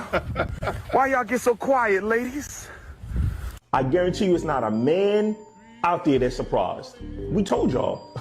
We told y'all this nigga was a fraud. All these niggas be frauds. The Derrick Jacksons, the Poppy Dons, this nigga Yada, they all be frauds. They're grifters. Eventually it'll always... How black women gonna say they're the most educated women and can't see this and can't see like, okay, I may not like some of the things that Red is saying, but damn it, he's telling the truth. You can't call yourself the most educated women, but you fall for the oldest trick in the book. What is that? Pandering to black women, tell them what they want to hear, sell black women feel-good medicine. If you guys are the most educated women, how do you fall for these same tricks? Why do you listen to these panda bear simps? The most educated woman should never fall for no nonsense like this. Your mama got to hold you accountable sometimes, and she loves you. Your daddy got to hold you accountable sometimes, and he loves you. Anybody who never offers correction or never holds you accountable, they are pandering to you. When will black women learn? When will they learn that? Comes out. But as long as a nigga is telling you whatever you want to hear, y'all going. Y'all eating it up. And I don't... Quiet. The Queens is quiet now. Quiet now. Why y'all get so quiet, ladies? I guarantee you it's not a man out there that's surprised. We told y'all. We told y'all this nigga was a fraud. All these niggas be frauds. The Derrick Jacksons, the Poppy Dons, this nigga Yada, they all be frauds. They're grifters. Eventually it always comes out. But as long as a nigga is telling you whatever you want to hear, y'all going. Y'all eating it up. And I don't feel sorry when anything happens to them, their wives or their girlfriends, because they be right there complicit in allowing those men to scam these women. Going along with this fake relationship, acting like they're getting spoiled and all this type of shit. Whole time, both of them scamming y'all. As long as the money's coming in, they don't care. So now that you're tired of being abused or tired of being cheated on, now we should care? Fuck out of here. Like, these be the worst niggas, because these guys will make you feel that your man is inadequate. Your man with his regular job probably doing his best. He's not a perfect nigga, but he's doing his best. And he's right. This is why I told you.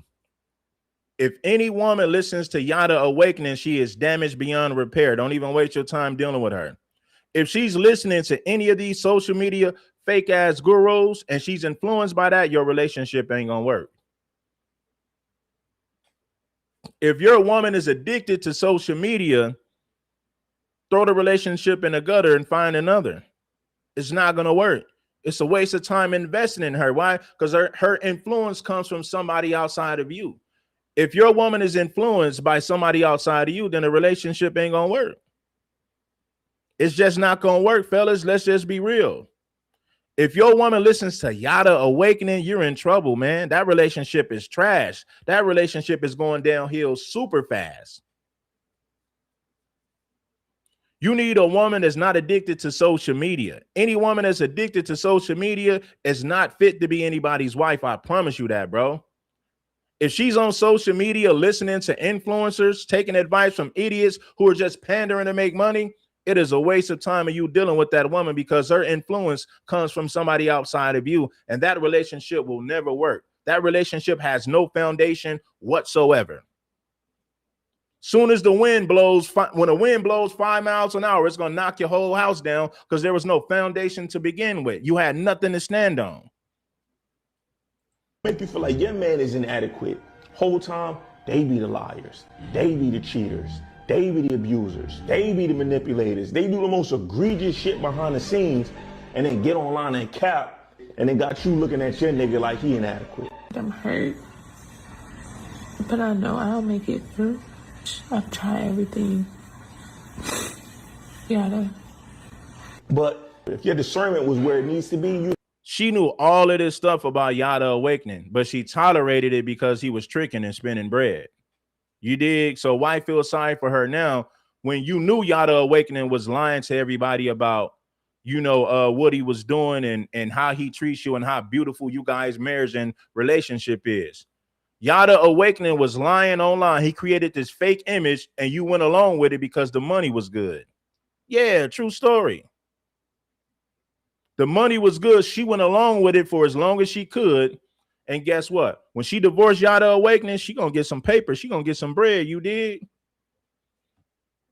I don't know if Yada Awakening married this woman legally, but if they are married, on paperwork, she finna get some bread, homie. She getting ready to take Yada Awakening to the cleaners. Her friends gonna be in her ear. Her family members gonna be in her. Girl, you need to get this. He was putting his hands on you. You need to take him to court and get some of that money. And guess what? I'm gonna be happy. If she takes Yada Awakening to the cleaners, I'm gonna celebrate. I'm gonna be happy. Why? Because Yada Awakening has ruined millions of women with this mentality, teaching them nothing but entitlement. Unrealistic expectations and entitlement. That is what Yada Awakening has taught women all across the damn world, not just in this country. Because you got women from other countries who tap in to listen to this nonsense. Yada Awakening has ruined millions of women. So when his wife takes him to the cleaners, I'm going to celebrate. I'm going to say that's exactly what you get. You had it coming, buddy. Don't feel sorry for Yada Awakening when his wife takes him to the cleaners, y'all.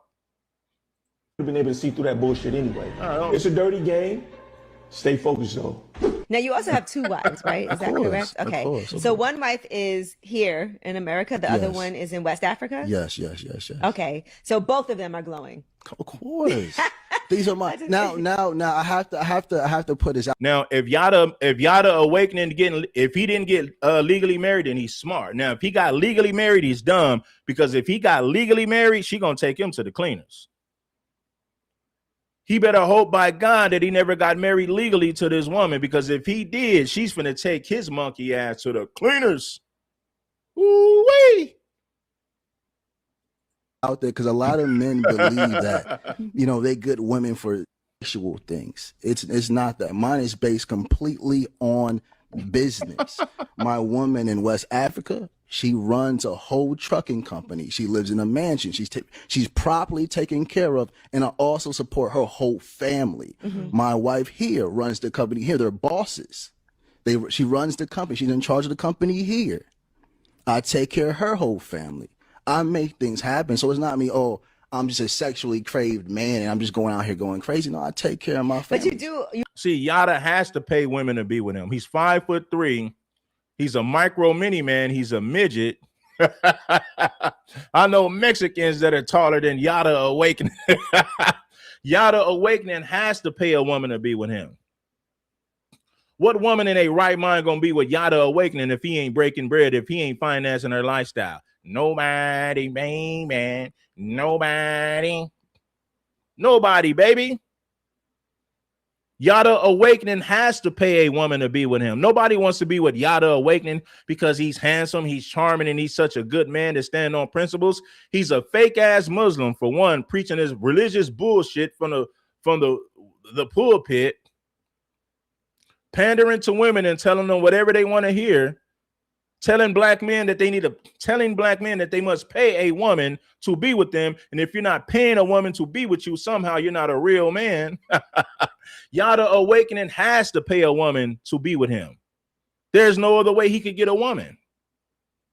You are sexually attracted to both. Believe that, they good women for sexual things. It's not that. Mine is based completely on business.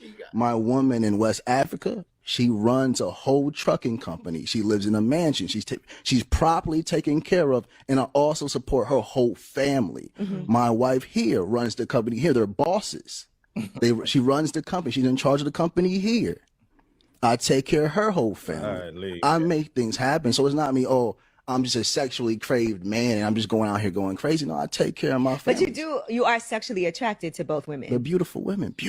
Okay, yeah. Now I've seen them on. I just want to double check that, because when you say it's business, of course. I'm just making sure that that's part of the equation too. Of course. I have beautiful women, but it's not the base of. Get the likes up. Now I'm disappointed with these views, because we've been kicking a whole lot of game that you ain't gonna get from most of these suckers that's gonna try to shed some light on the situation. They're gonna spit a lot of regurgitated nonsense. I told you, never lead with your wallet, always lead with logic. Yada Awakening is telling men that you must pay a woman to have a relationship with them. And he's teaching women how to be selfish and entitled.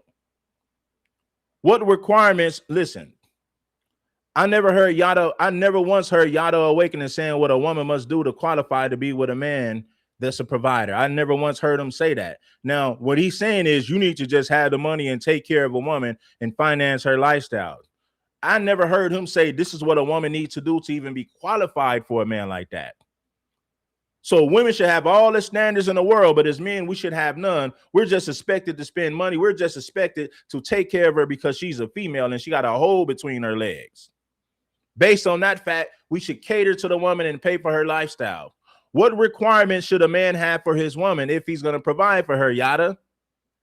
What standards does a woman have to live up to even qualify to be with a man of a certain caliber? You never hear Yada Awakening have these conversations because he's too damn busy pandering and simping. Like, I didn't choose them for sex. I'm a businessman. I chose for business. And that's why they know if anything ever happens, they have a cushion where they can be properly taken care of. All right. How do you split up the time?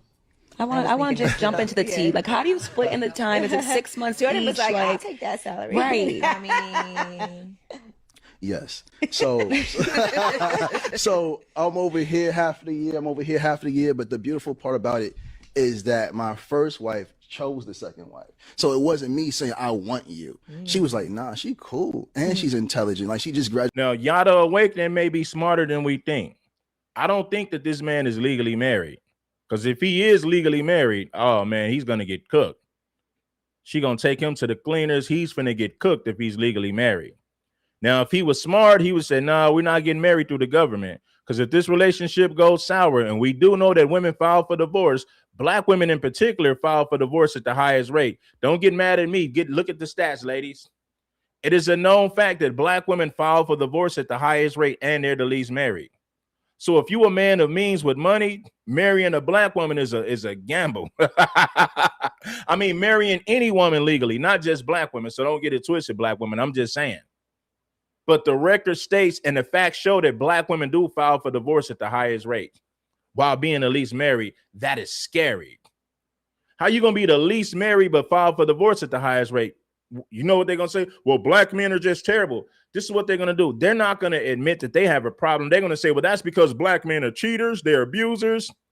So they're going to think of the most negative things that they can come up with to justify why Black women file for divorce at the highest rate. And it's always going to be the man's fault. It ain't going to have nothing to do with the women or their character flaws. I promise you this.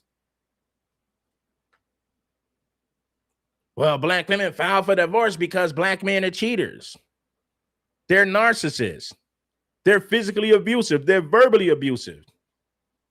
So they're going to look for everything negative that they can say about a Black man to justify why Black women file for divorce at the highest rate. I promise you, I've studied Black women for too long to not know what I'm talking about.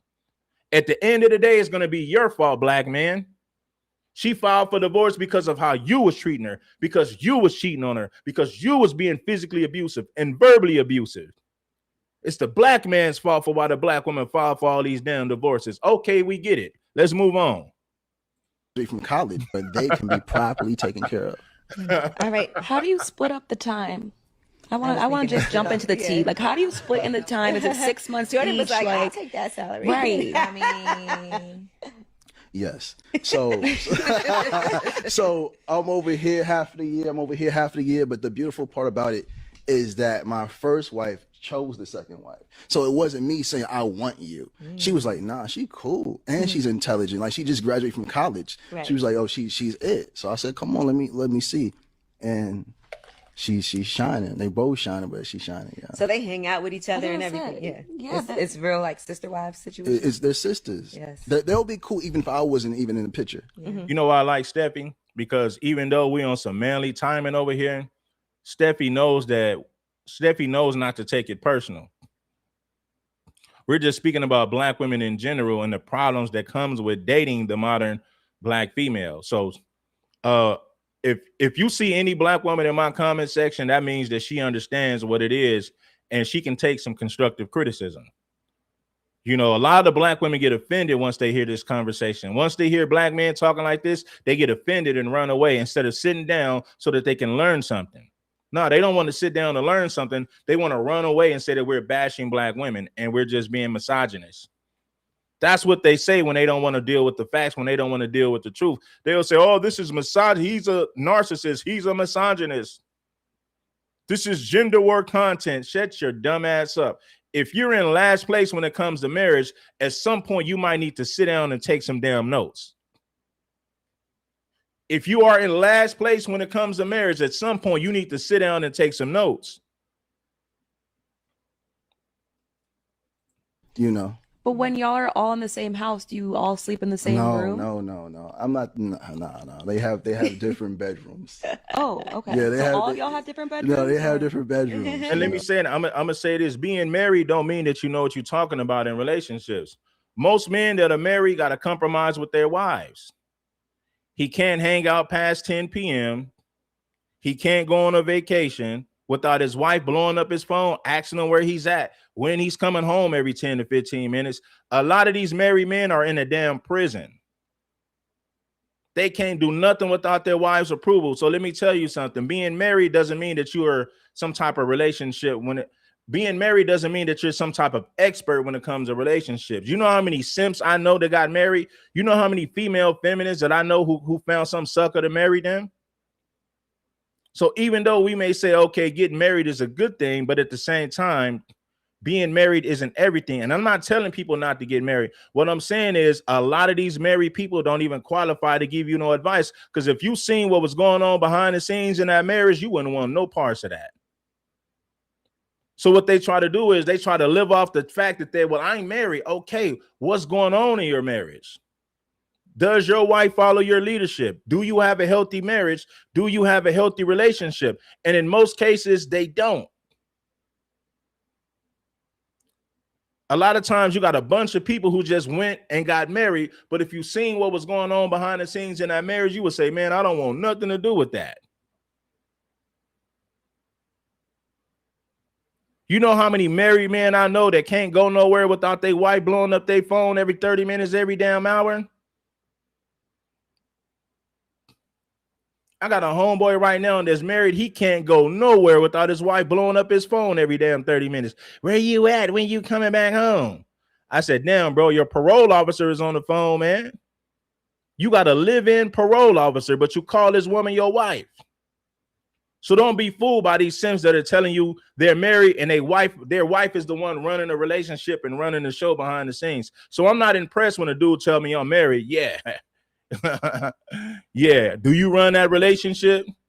Can you go somewhere without your wife blowing your phone up? And when they feel like they need my presence, they bless me. I don't bless Okay. them. And are you loyal to both of them, or are you still able to say step outside? Would you look for a third wife? No, I have two wives. Mm-hmm. I'm committed to two women. That doesn't mean I flirt with women or I try to pull other women into the scenario. No, my women, if they say we need somebody else because the company's expanding, they choose. I don't choose. And that's for business purposes. The company's expanding. So you couldn't be with a woman who was like, I don't want to be in this business. Now, if a woman comes and says, look, I just want to take care of the children. I just want to be a babysitter to the children. Okay, cool. If the women agreed upon that, they add on. I don't add on. Okay, so how many children do you have? I have 5 beautiful children. And that's the thing. A lot of these dudes got live-in parole officers, but they come to social media and say, I'm married, as if that makes them some type of expert on marriage and dating. Man, come on, man. A lot of you dudes that's been married for 10, 20 years, you don't know nothing about modern females because you're not dealing with them. You might speak to them on the internet. You might have conversations with them, but it's nothing like dealing with them, right? Dealing with them on a personal level is completely different from you just having a conversation with them, and she might tell you about the problems that she wants you to know about. You're not going to know the type of problems that women have unless you're dealing with them personally. You know what I mean? Because a woman can say anything on social media, but if you speak to the men that have dealt with them in relationships, they're going to know, they're going to tell you a whole lot of things that you will never find out just by talking to them over the damn internet. I mean, you can detect certain things by having a conversation with them. You can detect certain things, but when you deal with these women personally, you're going to have a better understanding. You're going to have a better understanding of who they are and why they're in the positions that they're in. Like I say, I know this chick that got 3 baby daddies. She's like 37 years old. In her mind, she still don't think that she's the problem. You're damn near 40 and you got 3 baby daddies and ain't none of them married you. And not once has she looked in the mirror to say, maybe I'm the problem. Maybe I'm doing something wrong. She's convinced herself that the men are the problem. Like, hold on, you're damn near 40 and you got 3 baby daddies. What man in his right mind gonna look at you and see value? What man in his right mind gonna look at you and say that she's wife material? Only an idiot will look at you and think that. So that's what I'm saying. It don't matter how terrible these women's situations are. In their mind, they don't believe that they're the problem. Now, how you gonna be damn near 40? How you gonna be damn near 40 with 3 baby daddies and think that you're not the problem? None of those men that gave you babies married you. Now you're back in the dating scene thinking that you're gonna find a man that's gonna view you differently. You're not living in reality, sweetie. You got multiple baby daddies and ain't none of those men married you. At what point do you realize that you're the damn problem? Mm-hmm. And so, okay. And some of them live in, like, tell me the breakdown of it. Which ones live in? So my wife in Africa just had a daughter, and then my wife here just had a son. But they're all our children. Okay. Yeah. All right. Wow. This is I love this. How to show up for you, how to be there for you. It's impossible. You can't teach a man how to love you because a man loves through his actions. And if you watch the way he treats you, listens to the way he speaks to you, he is showing you how. He wasn't paying that woman that much money. I'm pretty sure he was tricking. I'm pretty sure Yada Awakening was tricking and simping, but he put extras on that. But guess what? Paying that woman ain't gonna make her stay with you. Paying 100% ain't gonna make that woman submit. How do you think a pimp gives a woman instructions and she brings the money home to him? She's proving her loyalty to that man every single day. And you might say, oh, that's a pimp. Those are still women. They might be 304s, but they're still women. They're still women at the end of the day. So when you understand that, you say, well, if a pimp can get a woman to go out there and bring him the money home, but I'm working hard every day, paying 100%, and I still got to argue with her, and she don't want to do things my way, even though I'm paying for everything. At that point, you got to look in the mirror and say, damn, I repent for being a damn simp. You need to look in the mirror and repent for being a damn simp. Paying 100% ain't gonna make that woman submit. Yada Awakening paid for everything, and look how terrible his relationship was with his wife. But he was paying for everything. What I'm saying is this: money can't fix the problems, the eternal issues that comes with women, even the men.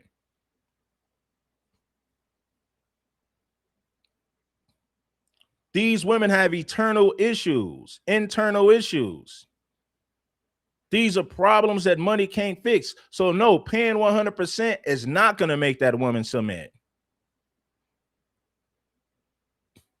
Yada Awakening spent all that money on his wife, and guess what? That relationship still came to the end. There was tons of problems during that marriage and relationship, even though he was paying 100%. And that's not to say that Yada Awakening is just such a good man and everything was the woman's fault. That's not what I'm saying. What I'm saying is paying 100% don't make women submit. It does not. Get that fantasy up out of your head, brothers. I knew men that paid for everything and a woman still found a problem. What you got to realize is this: women will always find problems. If you broke, that's a problem. If you're making too much money and you travel and you working too hard, that's going to be a problem. Or she's going to say, well, he's too controlling. He's too demanding and he's too controlling. Now that money is no longer an issue, she's going to find some type of problem. Now that she can't complain about money, she's going to say he's controlling, he's a cheater, he's a narcissist. She's going to find some type of problem with you. Now that money is no longer an issue, she's going to find something else to complain about.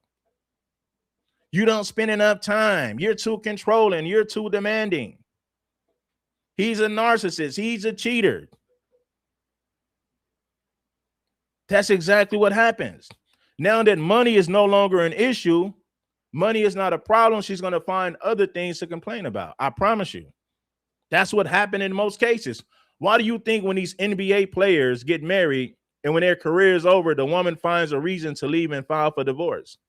Oh, well, he's not exciting anymore. Oh, he doesn't do this. Oh, he's a narcissist. He's a cheater. He's abusive. And you say, well, damn, you found a man that's paying 100%. You still got an issue. You still got problems. And that's not to say that the man is perfect. What I'm telling men is paying 100% is not going to make that woman submit. She's still going to have a problem with something going on. She's going to have a problem with something in a relationship. Let's say you were faithful, right? Let's say you was a man that was faithful. You went to work and you came home on time every day and you spent a lot of time with her. She's going to say, I need my space. I need to find myself. Hold on. You got a man that comes home to you every day. He don't cheat. He don't run the streets. But now she's going to say, oh, I want to leave the relationship because I need to find myself. You damn near 40 years old and you still need to find yourself, man. Get lost. How much he values beautiful children. And so, okay. And some of them live in, like, tell me the breakdown of it. Which ones live in? So my wife in Africa just had a daughter, and then my wife here just had a son. But they're all our children. Okay. Yeah. All right. Wow. This is I love this. how to show up for you, how to be there for you. It's impossible. You can't teach a man how to love you because a man loves through his actions. And if you watch the way he treats you, listens to the way he speaks to you, he is showing you how much he values you in his life. When a man really loves you, he doesn't have to be told anything. He just does. And you have to be mindful. Because it's dangerous trying to teach a man how to love you because you're teaching a man how to use you against you. So when it's time for you to leave, he knows what to say, how to hold you, how to appear to be there for you. Now it's making it harder for you to leave a man that's truly your enemy. When a man loves you. His whole relationship was a battleship, a damn sinking ship. But now he's telling you what you need to do. Listen, stop listening to people just because they're married. Stop listening to people just because they have money. The easiest way to trick black people is this. If you got some money and you pander to black women, you're going to be a superstar celebrity in the black community. And black people fall for the same trick. If a man makes a YouTube channel today showing off a mansion and cars and pandering to black women and telling them what they want to hear, they will flock to that man's channel. They will hop on the bandwagon. Why? Because for some reason, black women just don't learn. Yada Awakening is using the same playbook that Derek Jackson was using. The same playbook that Poppy Chulo was using. The same playbook that the Poppy Dunn dude was using. At what point do black women learn? All you got to do is look like you have money and tell black women what they want to hear. You're going to have a large following like King Solomon. You're going to have a whole community of black women that follow you, that support you financially. Number one, look like you got money. For two, tell black women what they want to hear. For three, never hold them accountable. If you do all of those three things, you're going to be large in the black community when it comes to content creation. It's that simple. I just broke it down.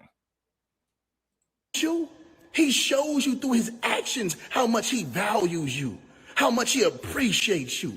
So if you have to keep repeating the and these women be single moms with kids and damn near 40 saying, I need to find myself. I need space. I'm not happy. But then you say, well, hold on. You said you wanted a man with money. He paid all the bills. Yes, he provides for me, but I'm not happy. He's a narcissist. He's controlling and he's a cheater. So now that money is no longer the problem, they'll just find another problem. They'll find something else to complain about. So now, homie, paying 100% ain't going to make that woman submit. She's still going to find a problem with your black ass. And that's not to say that black men are perfect. I'm just breaking down the mentality of women. They're always going to find something to complain about. If they can't complain about money, you're a cheater, you're abusive, you're controlling. You're a narcissist.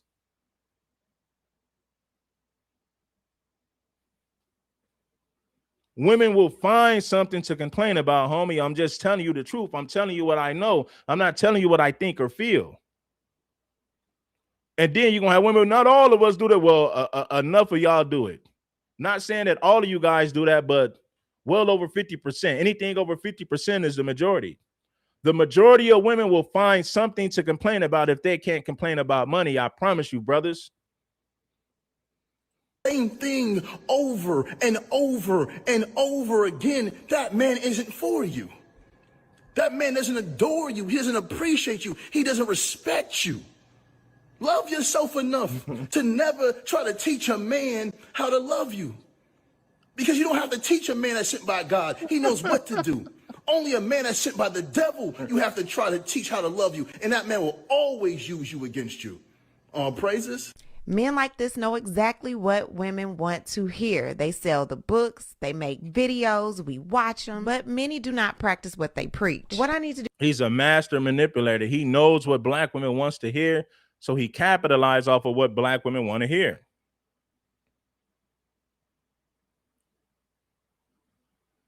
Yada Awakening proves that black women never learned a damn thing from Derrick Jaxn. Yada Awakening proves that. How could you fall for a sim like Yada Awakening after you didn't already deal with Derrick Jaxn? At what point do black women learn and say, okay, if a black man never tells me the truth and if he never holds me accountable, he's not being real? At what point do black women realize that? That's crazy. Let's go to the next clip. Shout out to Chronicle Speaks. That's the sister's name, man. Shout out to Chronicle Speaks. The red pill, that concept is just based off of truth. When they asked me the question, truth, I did not speak how I feel. You're a woman, and you're going to get this work now. You are a female. I'm looking at across this table in your eyes. You spoke nothing but feelings. You spoke about, oh, your situation and that you're a victim. Shout out to 92 Dolo for the Cash App. Shout out to Timothy. We need to get some more brothers who actually appreciate the work. We got people watching, but we don't have enough people appreciating or supporting the damn work. Get the likes up for your boy. We going hard in the paint, man. Paying 100% ain't going to make that woman submit. Never lead with your wallet, always lead with logic. Any man who tells you to lead with your wallet is a damn beta male simp. He's a certified trick. Never lead with your wallet, always lead with logic. It'll never fail you, brothers. And that, oh, and you still married the woman. They asked me a question and I answered it. I never said I was against marriage or anything like that. I answered it properly and said I'm against the marriage in modernity times. Pre-modernity, it was great because women wasn't really working. They were that incentivization for a woman, it was needed. Currently, right now, there's no need for it. There's no need for marriage? You can't even dispute my point. There's no that is not need for what marriage? I said. What'd you say? I said currently right now, there is no need for women to be incentivized to leave the marriage. They are incentivized to leave the marriage. Would you, and now I'm going to pose the question. Now, Cooley is telling the truth. Cooley may be a Sambo, but he's telling the truth. He said women nowadays are incentivized to leave the marriage because family courts will help them to get a big old bag off of your ass, especially if you're well off financially. So what Cooley is saying is 100% correct. He's not saying that marriage is the problem. When you bring the government in, legal marriage becomes a problem because you're not just married to the woman. You now have the government in your business. And when your woman files for divorce, she can use the government to take your ass to the cleaners financially. That's exactly what Cooley is saying. But Yada Awakening is trying to flip it and spend it so he can pander to his female audience. Hit the like button if you haven't already for some of the realest game, baby. Salute. Take your damn hat off. Take your damn shoes off before you step in the door, man. To you, would you sign a contract? You seem like a businessman. You're wearing a suit. Would you sign a contract? Right. This right here is a simp debating a raccoon. Now, this is why I say you can never get the same thing. Most black men either gonna pander to black women or they're gonna be a raccoon. Look at Anton Daniels. Anton Daniels is on point when he talks about female nature and how women want to be feminists and still get over on men. Anton Daniels' commentary about women in modern, it's on point, but he's a Sambo. When it comes to race issues, he's not going to stand on business. Cooley is the same way. When it comes to female nature and how men need to avoid certain women, Cooley is on point.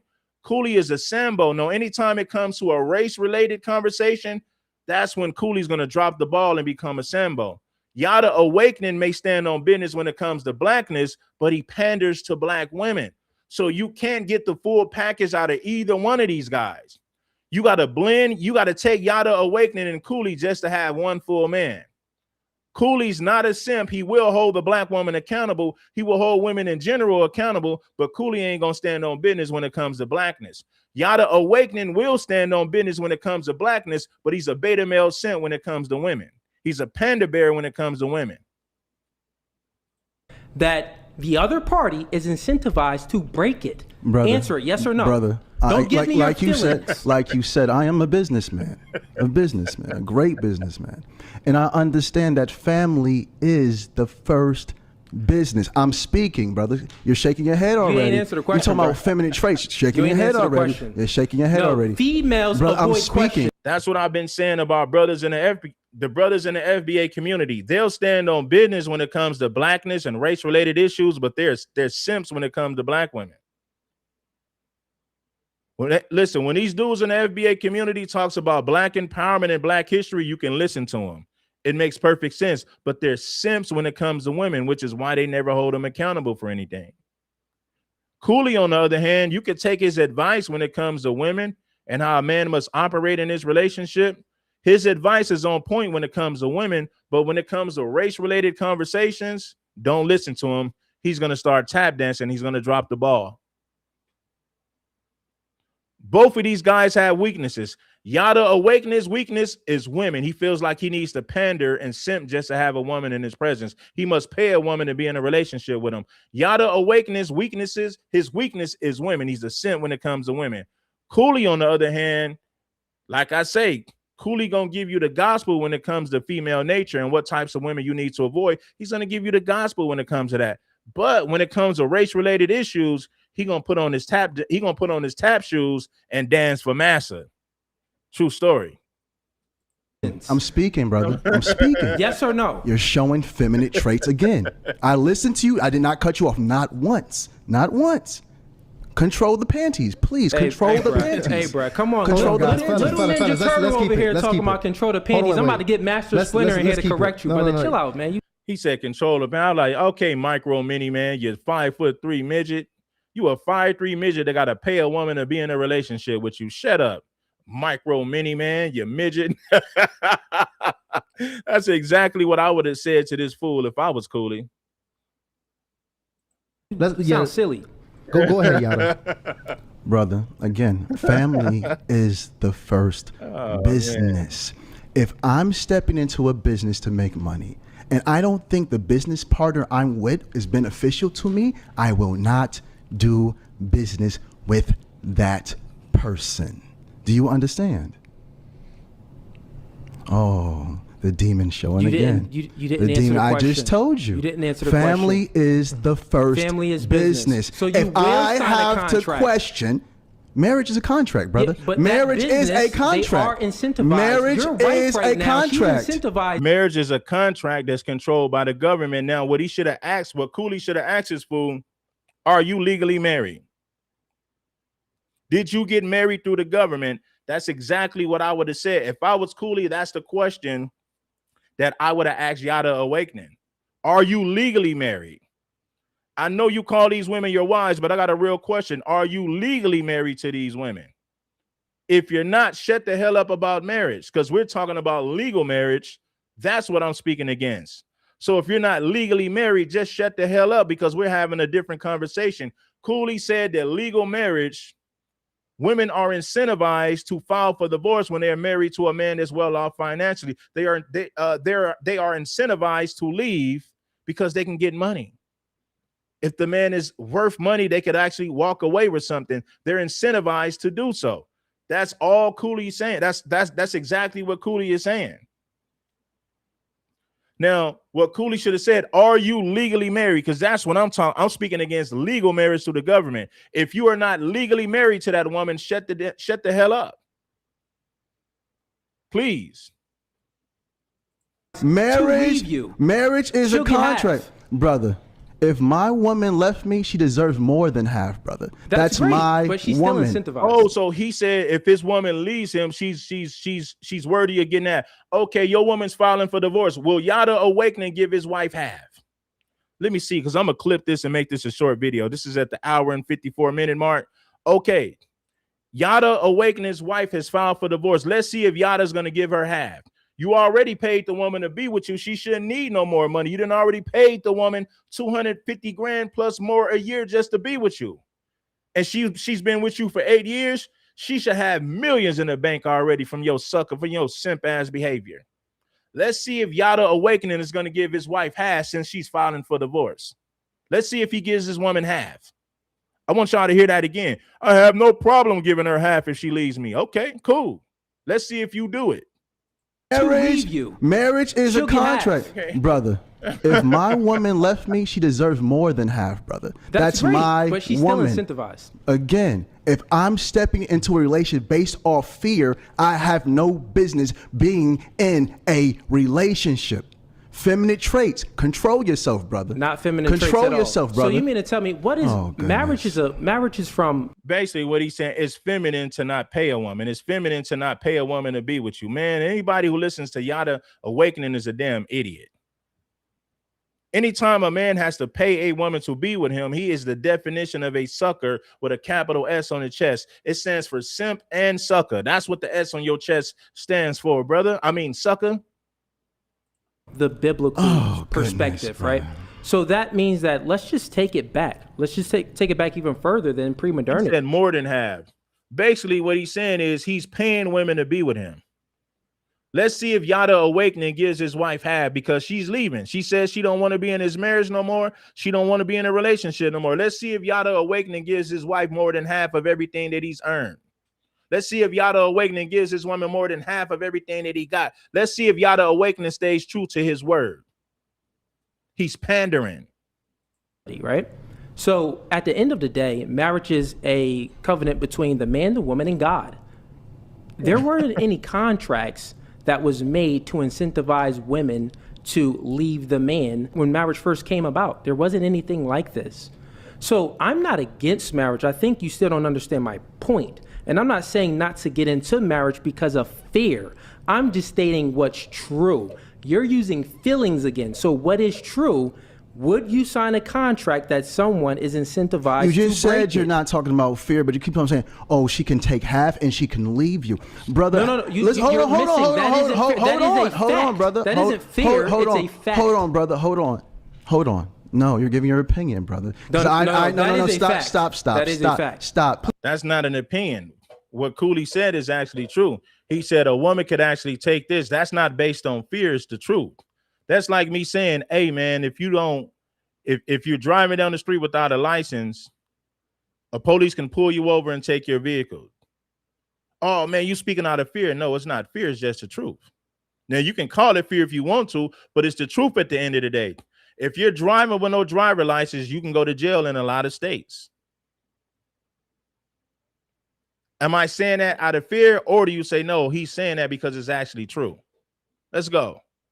Please refute Are you married? my point. Are you married? Please refute. Are you married? I'm not married. No. Okay, so how can you speak on this, brother? You're not Okay. qualified to even open your mouth I'm right not now. qualified. I don't have to be married legally to understand the that the damn laws are set up to destroy you if you have money and a woman feels the need to file for divorce. I don't have to be married legally to understand that, you dummy. I don't have to be a gang member to understand that being in a gang could lead to death in prison. You don't have to be a gang member to understand that. Simple observation. You don't have to be legally married to understand that women are incentivized to divorce a man who has money. They are incentivized to leave a man or to file for divorce on a man that's a high earner. I don't have to be legally married to understand that. I don't have to live in Chicago to know that it gets cold in the damn winter. I don't have to live in Detroit to know that it gets cold in the damn winter, you fool. You're not qualified to open your mouth right now. You're I'll let not you get it out. married. Okay, so marriage is a relationship. So Oh, marriage God, is here we under the go. umbrella of a relationship. Oh, so man. therefore, since someone doesn't have a title, that doesn't even make no sense. That's a logical fallacy. That's the appeal to authority fallacy, which means Oh, that here we go. you could say that, well, bro, you don't have a certificate, so you can't speak on this. What? What are you speaking about? So, tell me, let's test your logic real quick. If someone is a mechanic and they have 15 years of experience, but they never got their certificate. 15 years of experience. The other person, they have 1 year of experience, but they got their certificate. Who do you think is better at fixing your car? If I have, who do you think is better at fixing your car? Answer the question. What I'm telling you, you're not making. Cooley made a good point. Let's say somebody got their certificate, but they only been doing cars for 2 years, right? I've been doing cars for 14 years. I just didn't go get the certificate. But I've been doing cars for 14 years. Who's more qualified to fix your car? The person with the paper or the person with the experience? So what he's saying is you got a lot of simps who are legally married, but they don't know a damn thing about women. They're just legally married. You see what I'm saying? So it goes back to what I said. Just because somebody is legally married, that doesn't make them an expert on relationships and marriage. You know how many beta male tricks and simps are legally married? You know how many female feminists are married? Just because somebody is married don't mean that they have, doesn't mean that they're an expert when it comes to dating and marriage. It don't mean that, homie. Now, I'm not saying that you should get married or shouldn't get married. That's up on you. That's up to you. Do what works for you. I know a bunch of beta male simps who are legally married, and they don't know a damn thing about women. A lot of these guys got live-in parole officers. Can't go nowhere without their wife blowing their phone up every 15, 20 minutes. Who wants to deal with that? Stop listening to these suckers just because they are legally married, or it may appear that they have money. None of that makes them an expert on relationships. Yada Awakening was married and he got money, but yet and still he's a sucker. Yada Awakening is married and he has money, but he's still a sucker. He's still a trick. He's still a beta male simp. And he wants to give you advice on dating and marriage, man. How real is that? You got to be a fool to listen to Yada Awakening. The only thing Yada Awakening can teach you is how to pander and simp to a woman. The only thing Yada Awakening can teach you is how to tell a woman what she want to hear and create this fake ass image for social media so he can continue to pander to women and make money. A logical fallacy, but they got their certificate. Who do you think is better at fixing your car? If I have, who do you think is better at fixing your car? Answer the question. What I'm telling you, you're not making sense. You're not making sense again. You committed a logical fallacy. Your feminine traits are showing again. Bro, again. Let's keep the. You're gonna lose this debate, bro, because you're speaking from feels. You already lost. So Cooley, do you consider there to be any benefit to marriage for men? Being married in a covenant under a church, under religion or God and stuff like that. Yeah, it's spiritual. It's many benefits as far as spiritual benefits, of course. But if we're speaking about it, if we take that part away and we're speaking about it just signing the contract, the only other benefit is some tax benefits. Other than that, what benefit does a man get in a marriage that he already doesn't get in a relationship? Okay, bro. Now listen to me, brother. You said the spiritual. You said the spirit. You said the. He's not going to answer the question. He's avoiding the question. Cooley said, "What benefit can a man get in a marriage that he can't get in a regular relationship?" Think about it. And I've been saying this before you got married, right? Let's say you require that your woman cook. She gives you sex. You guys have companionship. You travel and do things. What can you get out of a marriage that you're not getting out of the damn relationship? So at that point, what Cooley is saying, what's the incentive to get legally married? What am I going to get from marriage that I can't get in a regular relationship from a woman? What am I going to get different? But Yada's not going to answer the question. Why? Because Yada doesn't have an answer. The reality of it is you're not going to get anything that you can't get in a regular relationship. Most of these women that already had sex with multiple men, the majority of them already got children by other men. What can she give you that you can't get from any other woman in a regular relationship? What will you get out of marrying her? She's not a virgin. A lot of these women that already had children by other men. What are you getting out of legal marriage that you can't get in a regular relationship? That is a real question that Yada Awakening has no answer for. I'm not gonna answer the way you want me to, but I'm gonna answer okay, it. Cool. Thank you so much. Got it. You say the spiritual aspect, take that away. You can't take it away. When you're doing business at a high level, clearly this is not a business, man. He's a TikToker, I get it. But when you're doing business at a high level, the first thing the person to ask you is, are you married? Come to dinner. I want the ladies to answer that question. If you didn't already had sex with multiple men and most of you women already got children by another man or other men, what can you give your husband that you haven't gave another man? You done already shared your womb with multiple men. A lot of you women already got children. You've already had multiple sex partners. You've been in multiple relationships. What are you giving your husband what can you give your husband that you haven't already given to other men? That's a simple question, and I want the ladies to give me a simple answer. What can you give your husband that you haven't already given another man or other men? Bring your wife.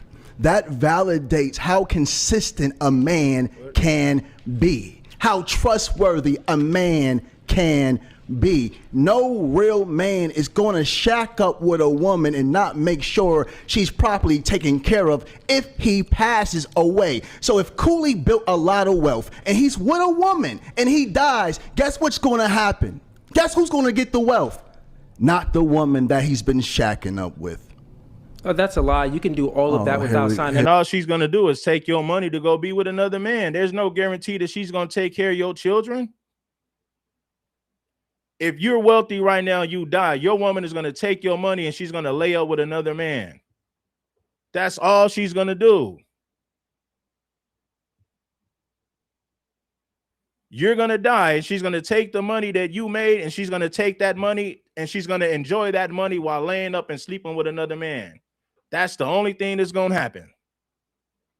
Here we You go. can Come put someone on it. your will. You can make a woman a Typical- beneficiary.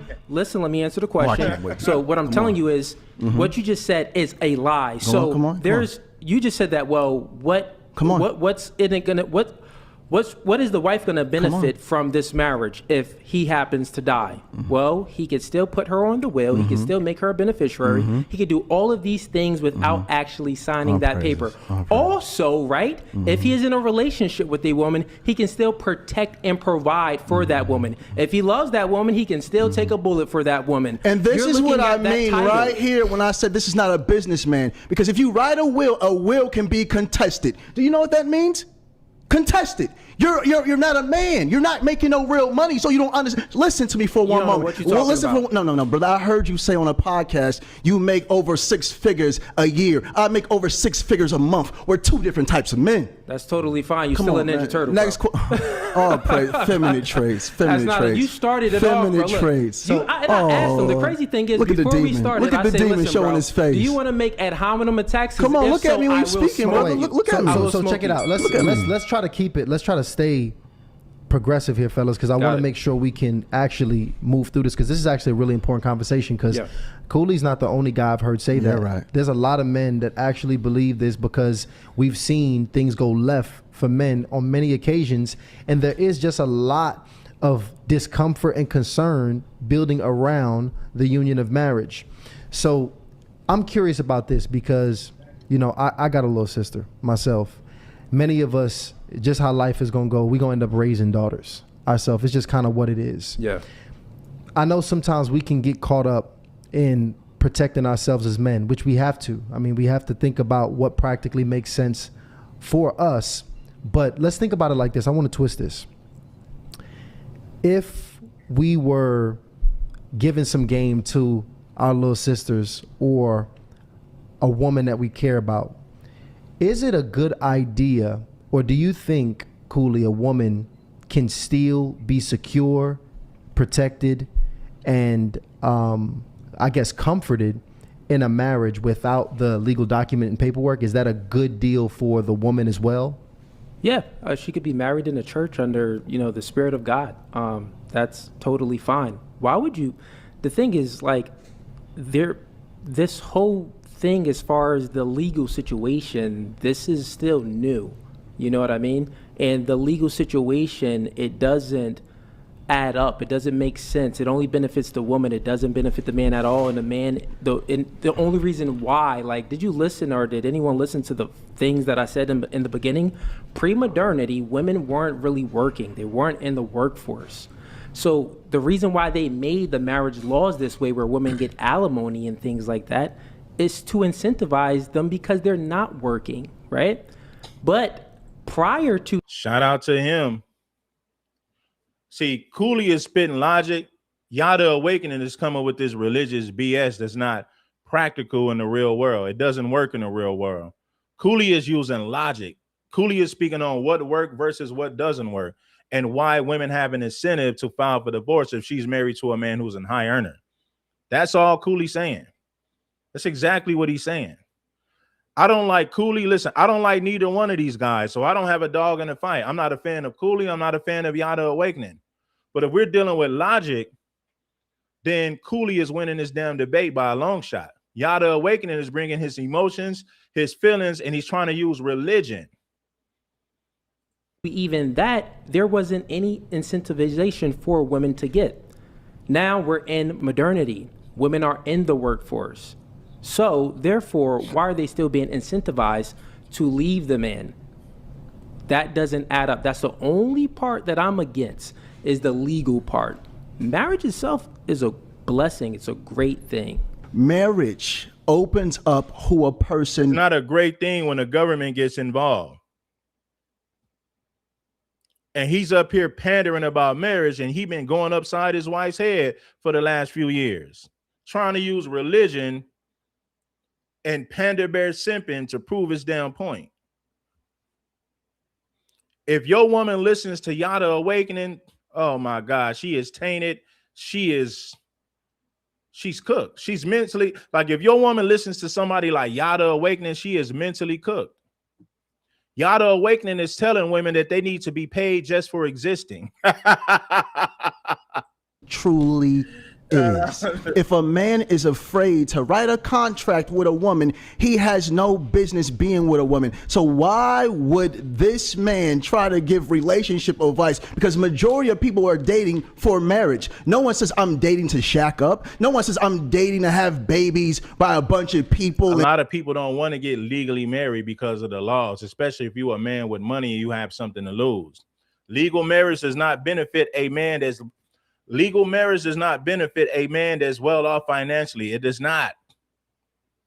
It don't benefit the man. It incentivizes the woman to leave you anytime you guys go through rough times. It incentivizes her to leave you. The laws that we're talking about. Now that the government is involved in it, it incentivizes the woman to leave you.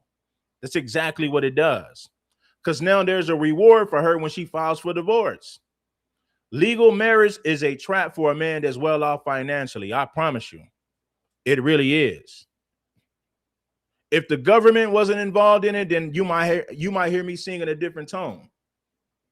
And not marry them or lead them or guide them or protect them or show them the divine covering of God. And again, I say, God said, the Bible says, when the Bible ain't never said nothing about the government being in your damn marriage. God ain't never said nothing about the government making rules in your damn marriage and relationship. The Bible ain't never said nothing about the government being involved in your marriage.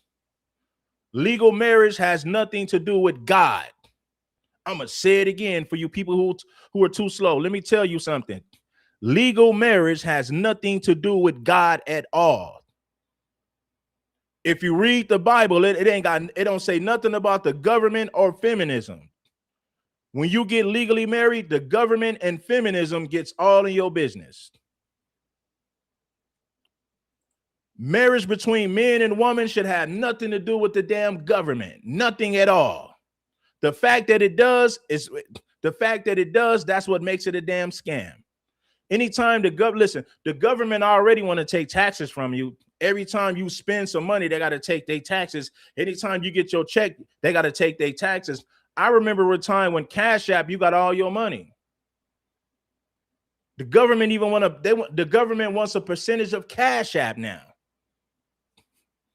They want a percentage from everything that we do. Legal marriage, listen. Legal marriage has nothing to do with the word of God. Why? Because the government is now involved. That ain't got nothing to do with God. Man finds a wife, he finds a good thing. Not a man that finds a woman to shack up with. Not a man that finds someone just to sleep around with. Not a man that gets women pregnant after pregnancy after pregnancy. No, we have to understand that a real marriage releases divine understanding that comes directly from God. This is something different. And this is why this man cannot comprehend it. He's coming from a textbook level, and this is spiritual. Marriage is spiritual. It has nothing to do with any form of textbooks. So if it's spiritual, why you sign a contract? Again, Gotcha. Jesus said, Jesus, can If I it's answer? spiritual, why May you I, sign may, a I, may I contract? answer? Give to the mayors what's the mayor's. Give to God what's God's. What are you talking about, brother? See, this is That the has devil nothing showing to do again. with the government incentivizing the woman to okay, leave. brother. Okay, You. brother. Should single people give dating advice? No, they're not qualified. I don't care how much a scientist reads a book. It doesn't make him a professor. He can't go to college and say, hey, I'm about to teach because no, you're not. Being married doesn't make you an expert on marriage and relationships. You see, Yada himself has been going upside his wife's head, being the complete opposite of what he preaches online. Qualified. You have to have the experience. And this is something that only God can give an individual. When it comes to loving a woman, the ups and downs, the left, the right, the falling apart, the getting back together, the mental breakdowns, the coming back together in peace, love, and divine understanding.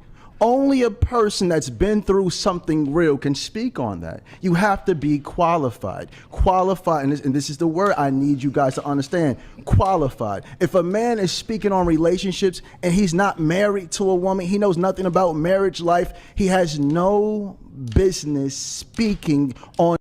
So if you're not married, you have no business speaking. Do you know that Black women are the least married but file for divorce at the highest rate? You're taking a major risk getting legally married to a Black woman if you're well off financially. Think about what makes sense, homie. I'm not talking about your feelings or emotions. If Black women are the least married, then that's for a reason. They're the least married for a reason. That's not a coincidence. If they file for divorce at the highest rate, that's for a reason. That's no coincidence. So why would a man that's highly successful get legally married when you look at those stats? And those stats are clearly working against you. They're not working for you. Think about what I just said. Think about it logically. Relationships at all. Strong statement right there. Strong statement right there. And I think that when we had the conversation, that's where Tony Gaskin stood last time we had the convo. Go ahead. I want you I'm to gonna drop that poll in the chat, by the way, too. Absolutely. Yeah, this channel been monetized, man. But now we're having problems with the algorithm. I'm telling more brothers that they need to support the platform because guess what, man? We speak the truth over here. I don't pander to Black women and make them feel good. I tell them what they need to hear. I don't tell them what they want to hear. That's the reality of what I do over here, family. But hit the like button if you haven't already. Blessings to the gang, homies. Sorry, Paul. We should have been dropping polls this whole time. Tripping. But go ahead. Cooley, what's your thoughts on that, man? Should single men be able to give dating advice? Yeah, what he just said was he spoke from feelings. What he's saying, if you're not legally married through the government, you have no business speaking on relationships. Look at this dude, man. This dude got to be at least like 5'3", 5'4", a micro mini man, a midget who has to pay a woman to be with him. He got the nerve to say that you're not qualified to give it a dating advice because you're not legally married through the government. Now, how stupid is that? Some men are smart enough to not get in that debt. A lot of men are smart enough to not get in that damn that slave contract. If you are a man that's well off financially, legal marriage is a damn scam. It's a setup to get you robbed of your damn money. The moment that the woman says she's not happy no more, the moment that she says that you're an abuser, you're a cheater, she can leave you and take your money. And she's incentivized to do it. The government makes it possible. So with that being a fact, why would I get legally married just to put the government in my business? So now the woman can weaponize the family court system against me to take me to the cleaners, to take most of my damn money. Why would I put myself in that position if I know better as a man? If you know better, you do better. He actually didn't think about what he just said. So let's just extrapolate this out. Can an unmarried person give dating advice? Sure, they can give dating advice. Why not? Now, if Yada Awakening is legally married, you know how much money his wife can take for him? She can say, I had all these kids. I helped him to build his empire. I was with him when he was broke. You know how much money they gonna give that woman if he got legally married to her? She would literally clean him out. She would take him to the damn cleaners. He would have to start all over from scratch. She could easily say, I had all his kids. I was with him when he was broke. I helped him to build his empire. I dealt with a lot of stress. He beat me. He was cheating on me. You know how much money the government gonna give that woman if she divorced your black ass and said that in court? Man, they will take you to the cleaners, literally. right? Then he says some things. He says, well, you can't give dating advice if you're not married because you don't have the experience. So let me ask you a question. If someone that's been in a relationship, a long-term relationship, and it's a good one, that man protects and provides for his woman, that woman follows his lead, it's a great relationship that they have. They have 20 years together, but they just never signed that paper, right? Never signed that paper. Versus someone that just got married for a year. They only been dating for 6 months prior to, and they got married. Who do you think is more qualified to give dating advice? The newlywed or the person with all of the experience? The person with all the experience. Okay, so what you just said was a logical fallacy. It is a lie. Let me finish again. See, this is effeminate traits again. He asked me a question. As soon as I start to answer the question, he cut me off in mid-sentence. Cut me off in mid-sentence. You answered it, though. Please control your emotions. You're leading men. Listen, you're leading men. I asked you men a question. watch you. Control your emotions. And you answered it. It's still my turn to give a bro, full you rebuttal. asked me a question, and then you cut me off in mid-sentence. You just said yes. The more qualified person. Hey, family, I want to show you again. This is a boy trapped in a grown man's body. This dude is 5'2", talking about someone here we go again. And here we go again. And here we go again. And here we go again. I would have called him Micro Mini Man. Like, look at Micro Mini Man standing at 5'2", trying to preach manhood and masculinity, but he got to pay a damn woman. He got to pay a damn woman to be with his sorry mighty Micro Mini Man ass. yeah. He got a Yada Awakening, got to pay a woman to be with him. Do you think that woman, listen, do you think that woman would be with him if he wasn't paying her? Midget Matt over here. Here we go again. Here we go, fellas. Let's get back to it. Let's get back to it. Can I finish answering the question, please? No woman would be with Yada Awakening if he wasn't paying them. He's a 5'3" Micro Mini Man midget who has to pay a woman just for her to stay with him, just for her to even want to be with him. He has to pay a very, very large fee. I would never take advice from any man that pays a woman to be with him. I don't want to hear nothing you got to say. I don't give a damn how much money you got. I don't give a damn how religious you are. I'm not going to listen to no man that has to pay a woman to be with him.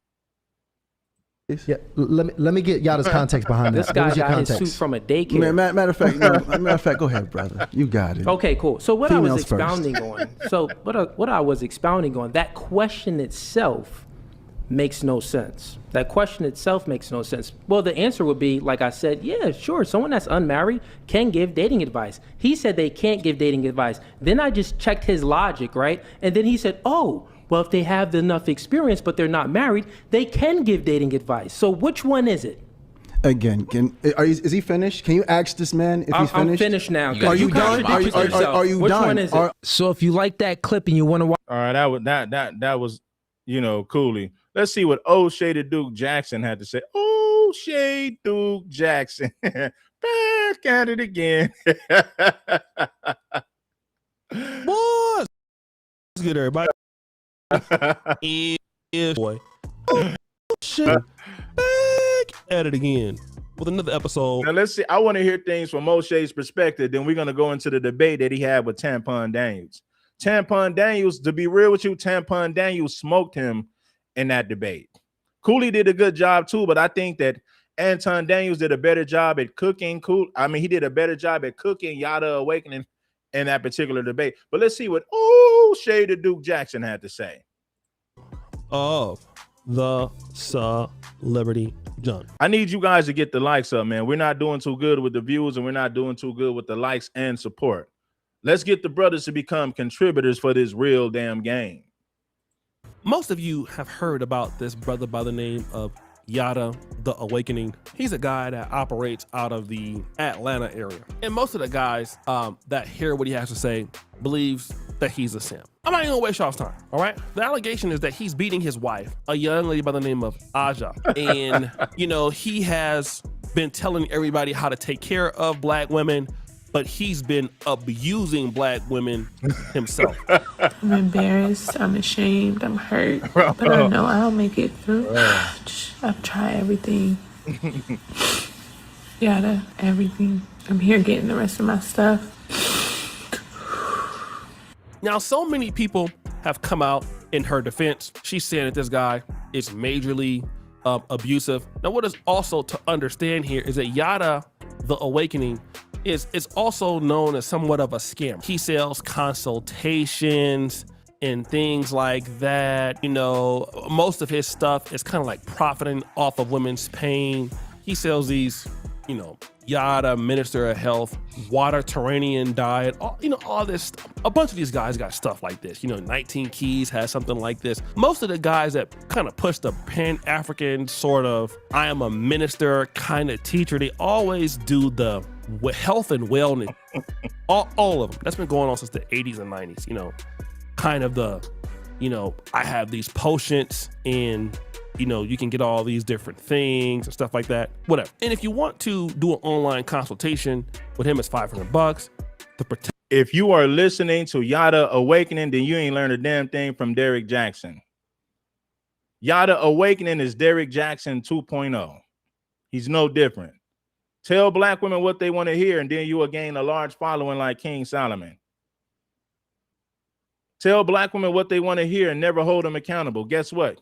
You are creating a whole generation of entitled, delusional women. That's what Yada Awakening. You know how many black women that Yada Awakening has ruined? You know how many black women have become entitled and even more delusional by listening to this dude's content? Thousands, if not millions. Yeah, girl, I want my man to give me money. I want my man to pay me to be with him. I want my man to give me everything so I can just sit back and watch social media and do my hair and nails all day. Yada Awakening has created millions of entitled, delusional, selfish, and lazy women. Yada Awakening has destroyed a whole generation of females with this panda bear nonsense. Come to find out, he's going upside his own wife's head at home. He ain't practicing none of the stuff that he preaches on social media. You would think that black women would have learned from Derrick Jaxn. Protected woman, all these things. And so largely he's scamming these people. That's what the argument is. All right. Yeah. And now people are taking their focus off of Yada and they're putting it on Aja because she is trying to make him out to be a villain. But then I'ma say something nobody won't say. Yada wife. That bitch. They be with these 10, 12 motherfuckers years watching these lie and scam black people, and they sit there propped up beside them. Oh, money, money, money. Then all of a sudden, when they can't that motherfucker, you watch that man scam black people. I never wanted to approach it like this brother did, but I gotta be honest here at what he's saying. Even though I wouldn't say it like that, he is making a lot of sense, and I'm gonna tell you why. She knew that Yada the Awakening was disingenuous. She knew that she was a part of the marketing ploy. I don't know how many videos they are in together that he is talking about how he's giving her $250,000 a year. A look at her closet as a family man, how he spends on his wife, how he takes care of his wife, all the things that he does for her, how much he loves her, you know, like all this stuff. And basically, yeah, we got to hold a broad accountable too. She knew Yada Awakening was lying, but she tolerated it because of the money and the lifestyle. So she gave a blind eye to the fact that he was being fake on social media because she benefit from the lies that he was telling. Yeah, true story. She benefit from the lies that he's been telling on social media. So she gave a blind eye to the fact that he was being fake on social media. Selling black women a dream and a fantasy so he continue selling black women a dream and a fantasy so that he can continue to make money selling these old fake ass products that he's selling and all these fantasies and dreams that he's been selling black women. Yada Awakening has taught black women how to be more selfish. Yada Awakening has taught black women how to be more selfish and more entitled, more delusional, and they have unrealistic expectations as a result of listening to this man. Yada Awakening has ruined a whole generation of black women. They're selfish, they're delusional, they're entitled. They have unrealistic expectations about what a man should be doing for them. This sucker has ruined a whole generation of women. If your woman listens to Yada Awakening, you might as well get rid of her. She's cooked mentally. I promise you, family. What he's selling to these women is, if you want this, then you need to be around somebody like me because I can teach this to you And at the same time, there you are in the videos, and as long as you're benefiting from it, it don't matter. But the time that you don't benefit from that anymore, all of a sudden he beating you, he leaving you financially in a bad spot, you know, he's doing you bad and all of that stuff. But you know, now you're looking terrible. So you're part of the scam too. You're the reason why people believe him, and you are helping him take advantage of women and also profit off the pain. And I'm gonna be honest here. This stuff that happens largely in the conscious community, Pan-African community, and I would definitely label him in the Pan-African community. He's always in Gambia. He looks very Afrocentric. She looks very Afrocentric, and they're playing to that kind of crowd, all right? And like 95% of people that do this are all scamming. I'm in Africa. I know all of the tricks, especially coming from the Black American guys or the British Caribbean guys. You know, some of them. It don't matter, homie. You can't pay a woman to be submissive. She'll use you for what you have to offer. You can't pay a woman to be submissive. You can't pay a woman to be feminine. Either she's feminine or not. Paying 100% ain't gonna make a woman submit. I know pimps who get more submission out of women than these dudes get from their wives.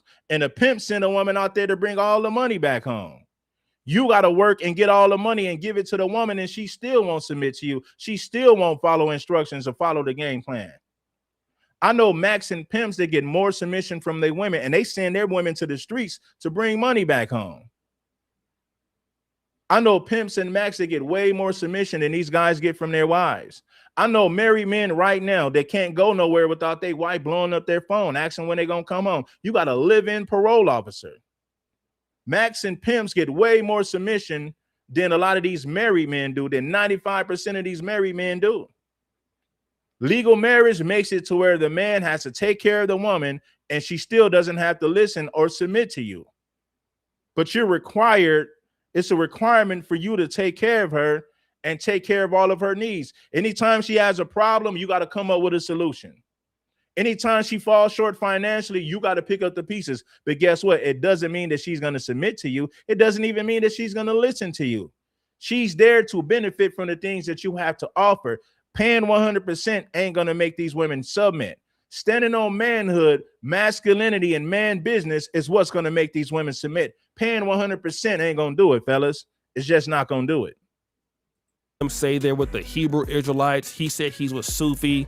Some of them are with some form of Islam. Some are atheists. Some are Hotep. It's all the same. It's all the same. All of it is a lie. And then soon as you don't get your cut no more, then all of a sudden he abusing you. What about all the women he's abusing by lying? Do you care about them? Then she had the nerve, this Aja chick, to raise a GoFundMe. Yes, she did. Talking about now she wants to help women who were in her situation. It's a scam. Your ass is lying. You know what I mean? And I mean, it all. She's not trying to help women that's in a situation like her. Now she's gonna weaponize victimhood. Now she's going to weaponize victimhood to get money. I want to speak to all the black women that's been in abusive relationships with a mean man that was manipulative and controlling. Now she's going to pander to the black women who claim to be victims in these relationships. Social media is goofy as hell. The goofiest people have the largest following on social media. Why? Because the majority of the audience members are gang goofy Gilligans who don't know no better, who don't know nothing. She's going to listen. You know what she's going to do? She's going to write a tell-all book. Promise me, mark my words. She's going to write a tell-all book. She's going to go to all these different platforms and tell everybody how terrible of a man he was, how he abused her. The tell-all book will be out in a couple of months. She's going to start her own platform, maybe even start her own podcast, and she's going to pander to broken women that's been in now she's going to pander to broken women who's been in abusive relationships. She's going to pander to women who've been victimized, and that's how she's going to make her money. She's going to weaponize victimhood to make her money now. And now she's going to write a tell-all book about how terrible of a man that Yada Awakening was the whole time. But she said nothing when she was benefiting from the money. She kept quiet as long as she was benefiting from the lies that Yada was telling online.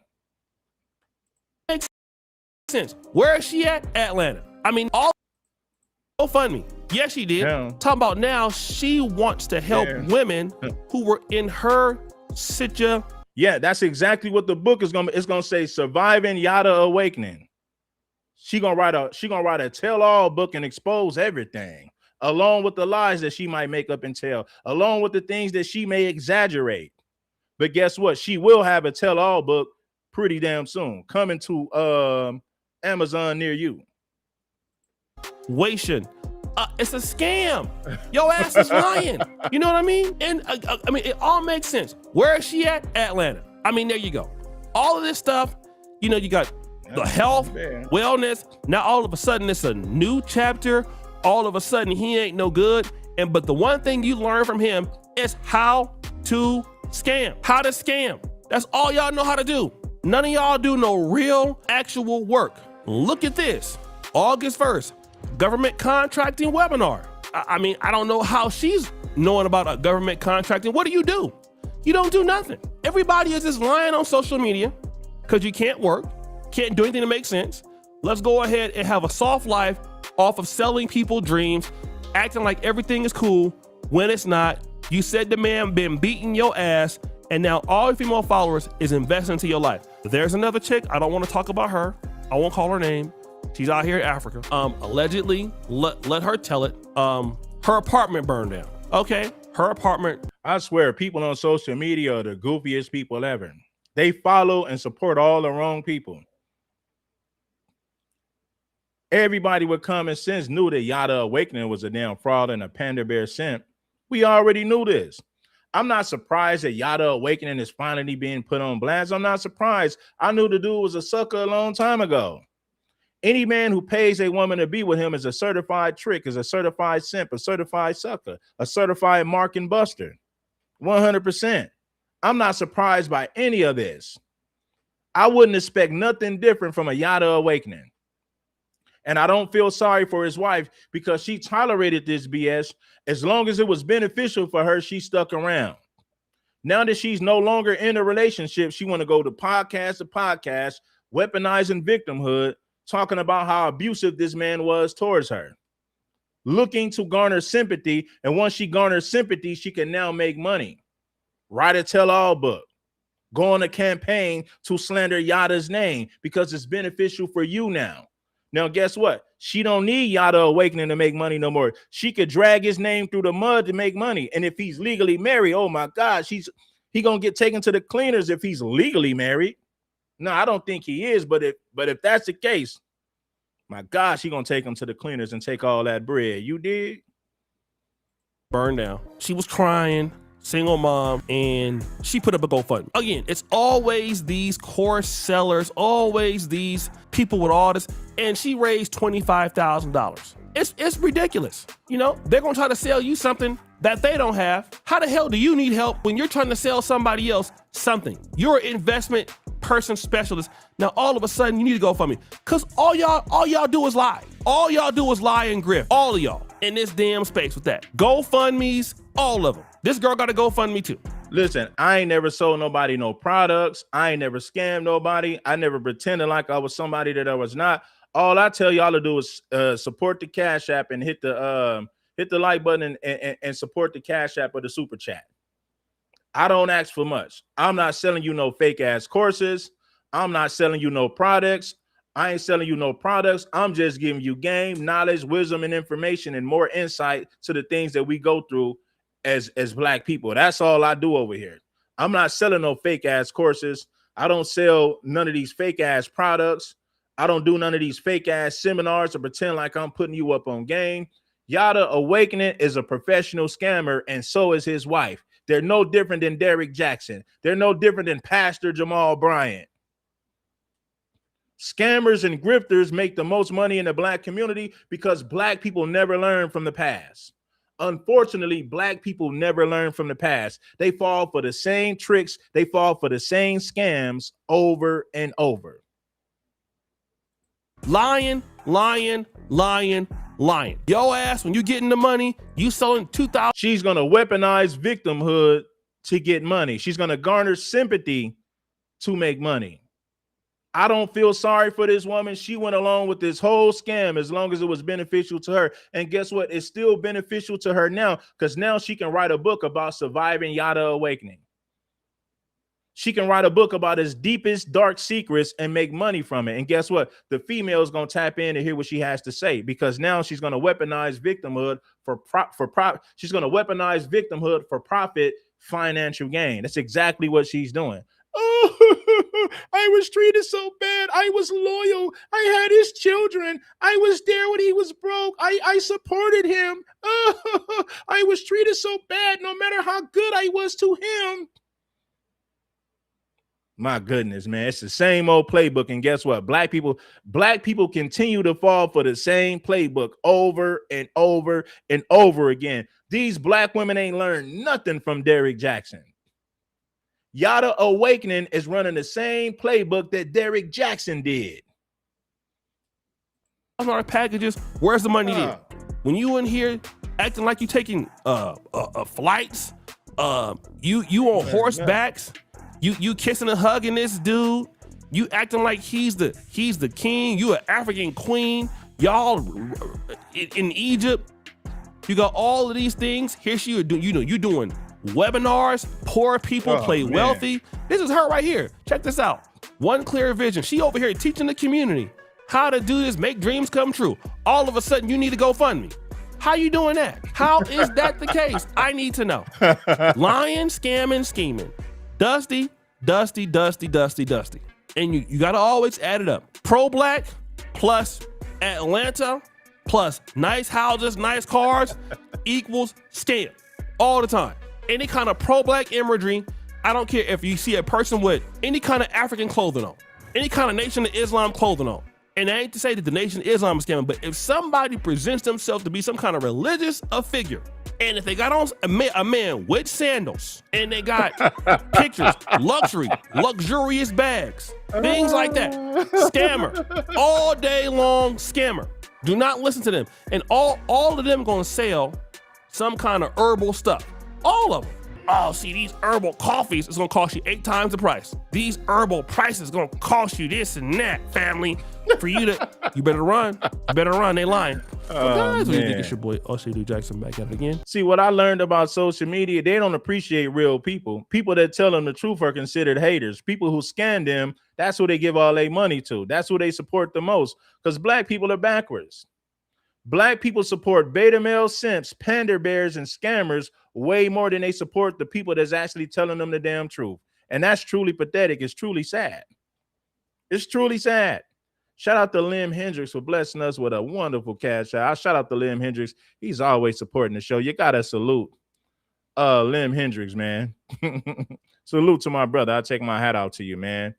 You always supporting the platform like always, man. So salute to you.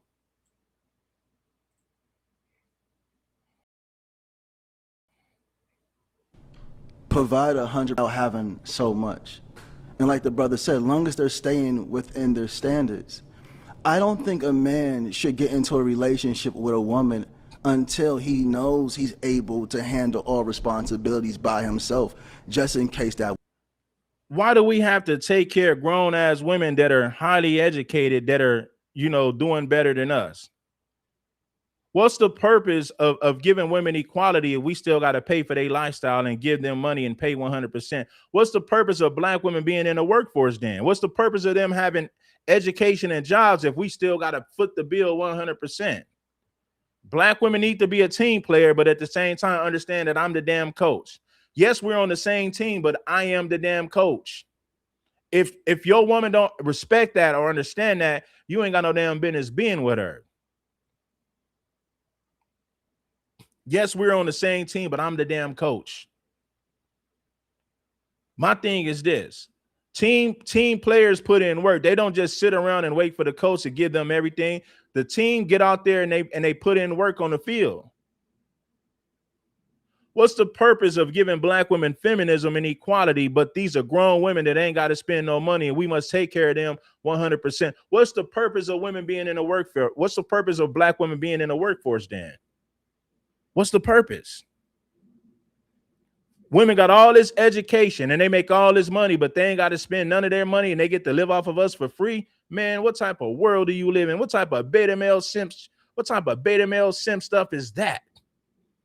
She got all this education and she's making all this money, but when she get married, she ain't got to spend no bread. She ain't got to bring that money home to her husband. Man, please, you better get lost. I don't want nothing to do with these female feminists. I'll be damned if I date this woman with all this education and she got a good job and think that she ain't got to spend no bread. And then they say, well, if she got to spend bread, she ain't got.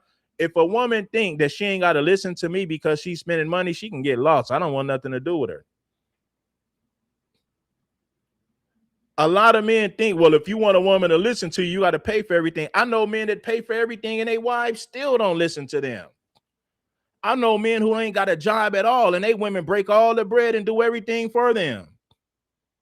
He ain't even got a job. You know why? Because he's more masculine than you. He's standing on manly principles. Now you might, oh, he's a loser. No, you're the loser. If you pay all a woman's bills and finance her lifestyle and she still don't listen to you, you are the damn loser. You are the beta male trick and simp / loser.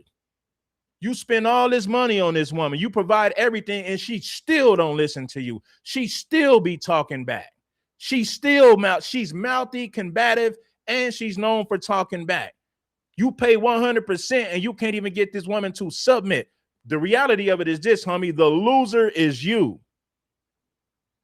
You spending all this money on this woman and she still won't submit to you. She still ain't got no respect for you because it all goes back to what I said. Paying 100% is not what makes women submit.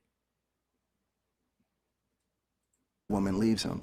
Because if you're in a relationship with a woman and you're living with a woman and she's paying half and you're paying half and she leaves you, what are you going to do? Lose everything you have, your car, your home? A man has to be able to provide for himself and another comfortably before he entertains a woman. But not just speaking on the financial part, a man needs to make sure he's spiritually whole, mentally. That pop the balloon show is trash, man. What you get is a bunch of women who pretend to have these high standards, but they're the least married. You're the most educated, you're the least married, but you file for divorce at the highest rate. That pop the balloon show is trash. That show is full of female feminists and delusional women. You'll be lucky if you find one woman on that show that's actually worth the damn. I promise you. That show was full of entitled, delusional women. That show is trash. I don't see why any man goes on there unless he's just looking to build his social media profile. Outside of that, why would you go there looking for love? You're not going to find love in a place that's full of female feminists and delusional women. Entitled, delusional women. That Pop the Balloon show is garbage.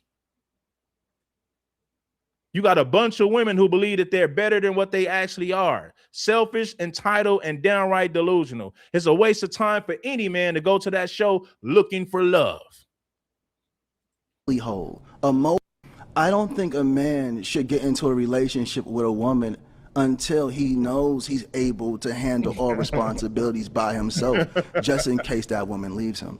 Because if you're in a relationship with a woman and you're living with a woman and she's paying half and you're paying half and she leaves you, what are you going to do? Lose everything you have, your car, your home? A man has to be able to provide for himself and another comfortably before he entertains. Right, and that's the sad part about it is most of those women are single moms still talking stupid. Coming to the table with children from other men, high mileage, high body count, and still talking stupid, still entitled, downright delusional.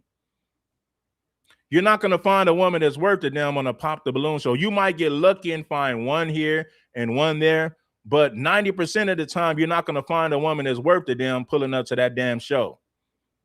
What you're going to find is a bunch of single moms who are entitled and delusional, who think they're going to get a second or third chance at love by finding some simp to wipe them up.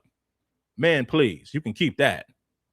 A woman, but not just speaking on the financial part, a man needs to make sure he's spiritually whole, mentally whole, emotionally whole. Because if he's coming from America and coming from certain backgrounds, Majority of the time, they're scarred. Even if they were raised in home with two parents, they're scarred and they're battling some form of childhood trauma.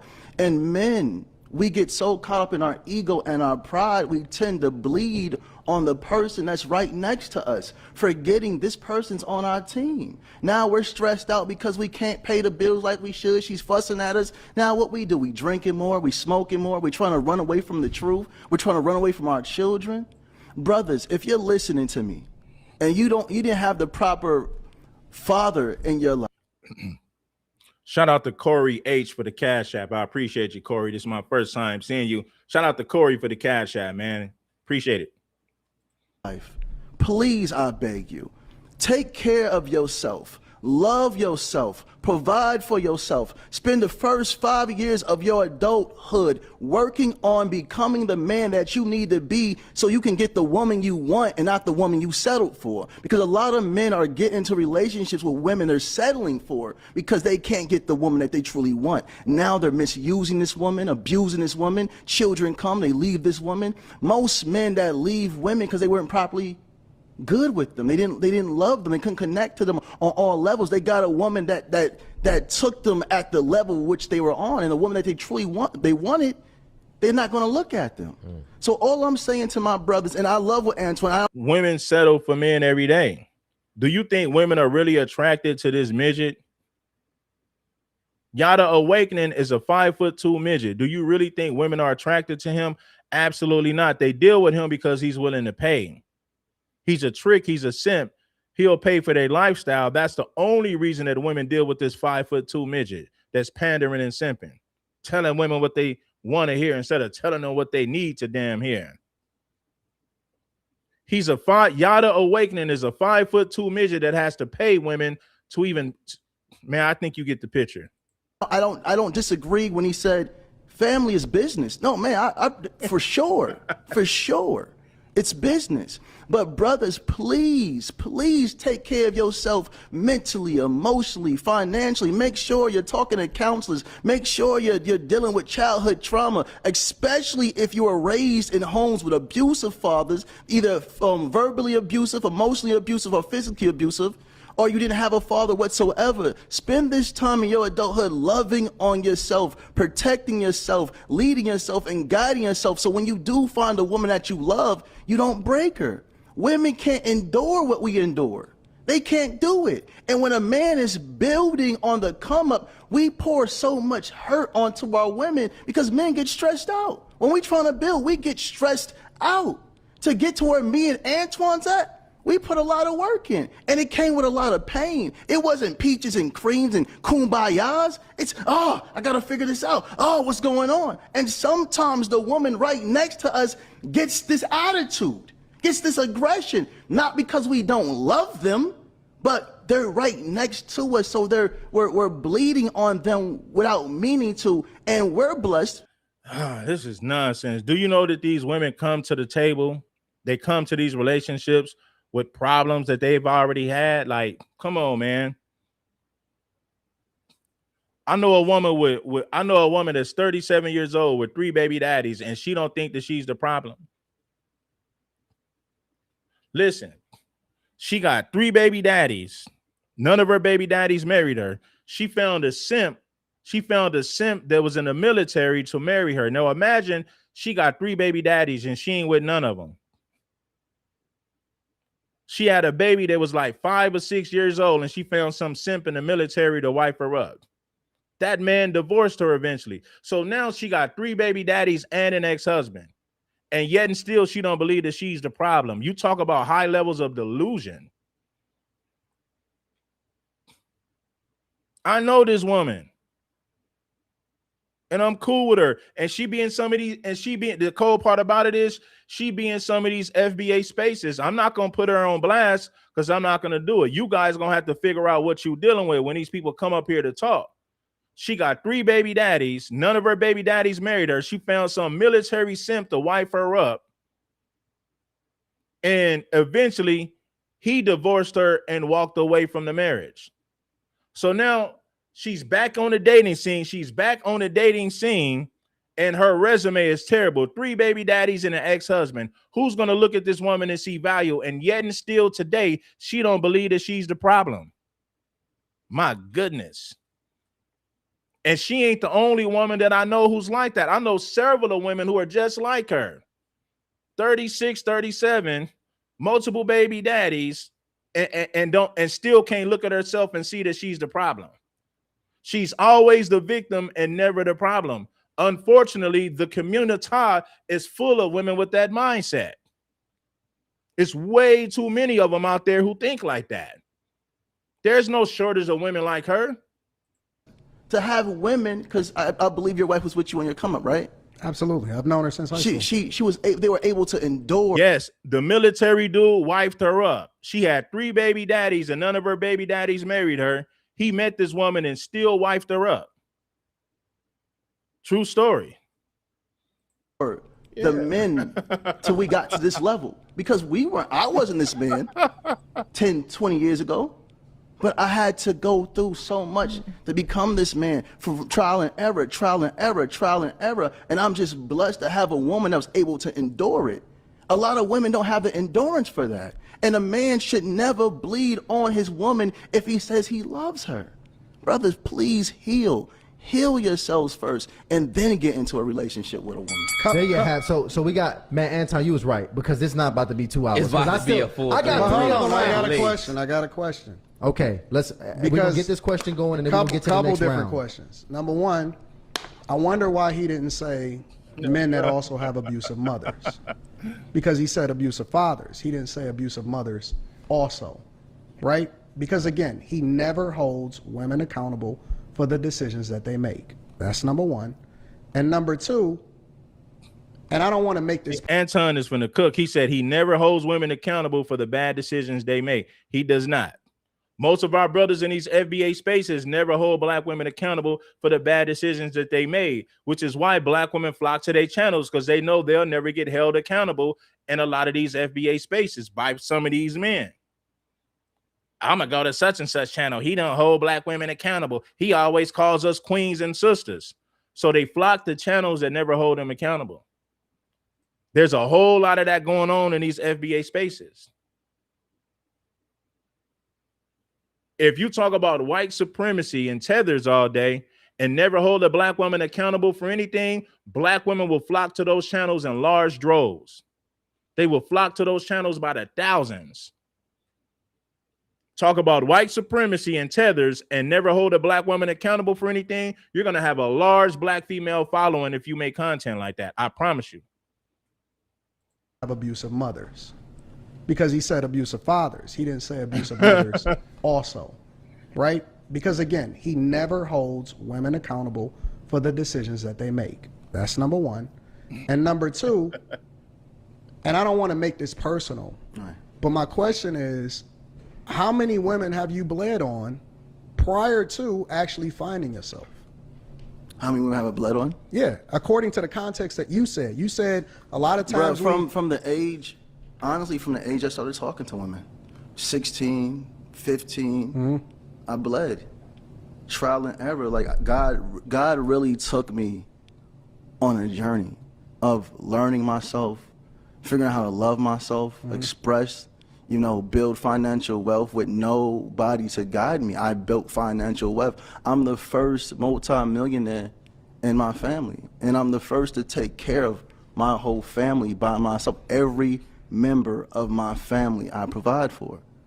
So, brother, yes, coming from where I come from, of the people in my neighborhood were either raised by their mothers, their grandmothers, their aunties.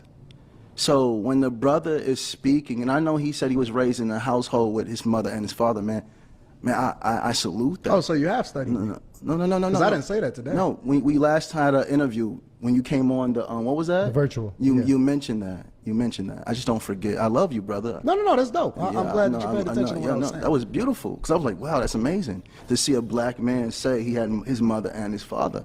But coming from where I had my mother and my father too. I grew up, my father was military. My parents are from the South. So I grew up with both of my parents in my life.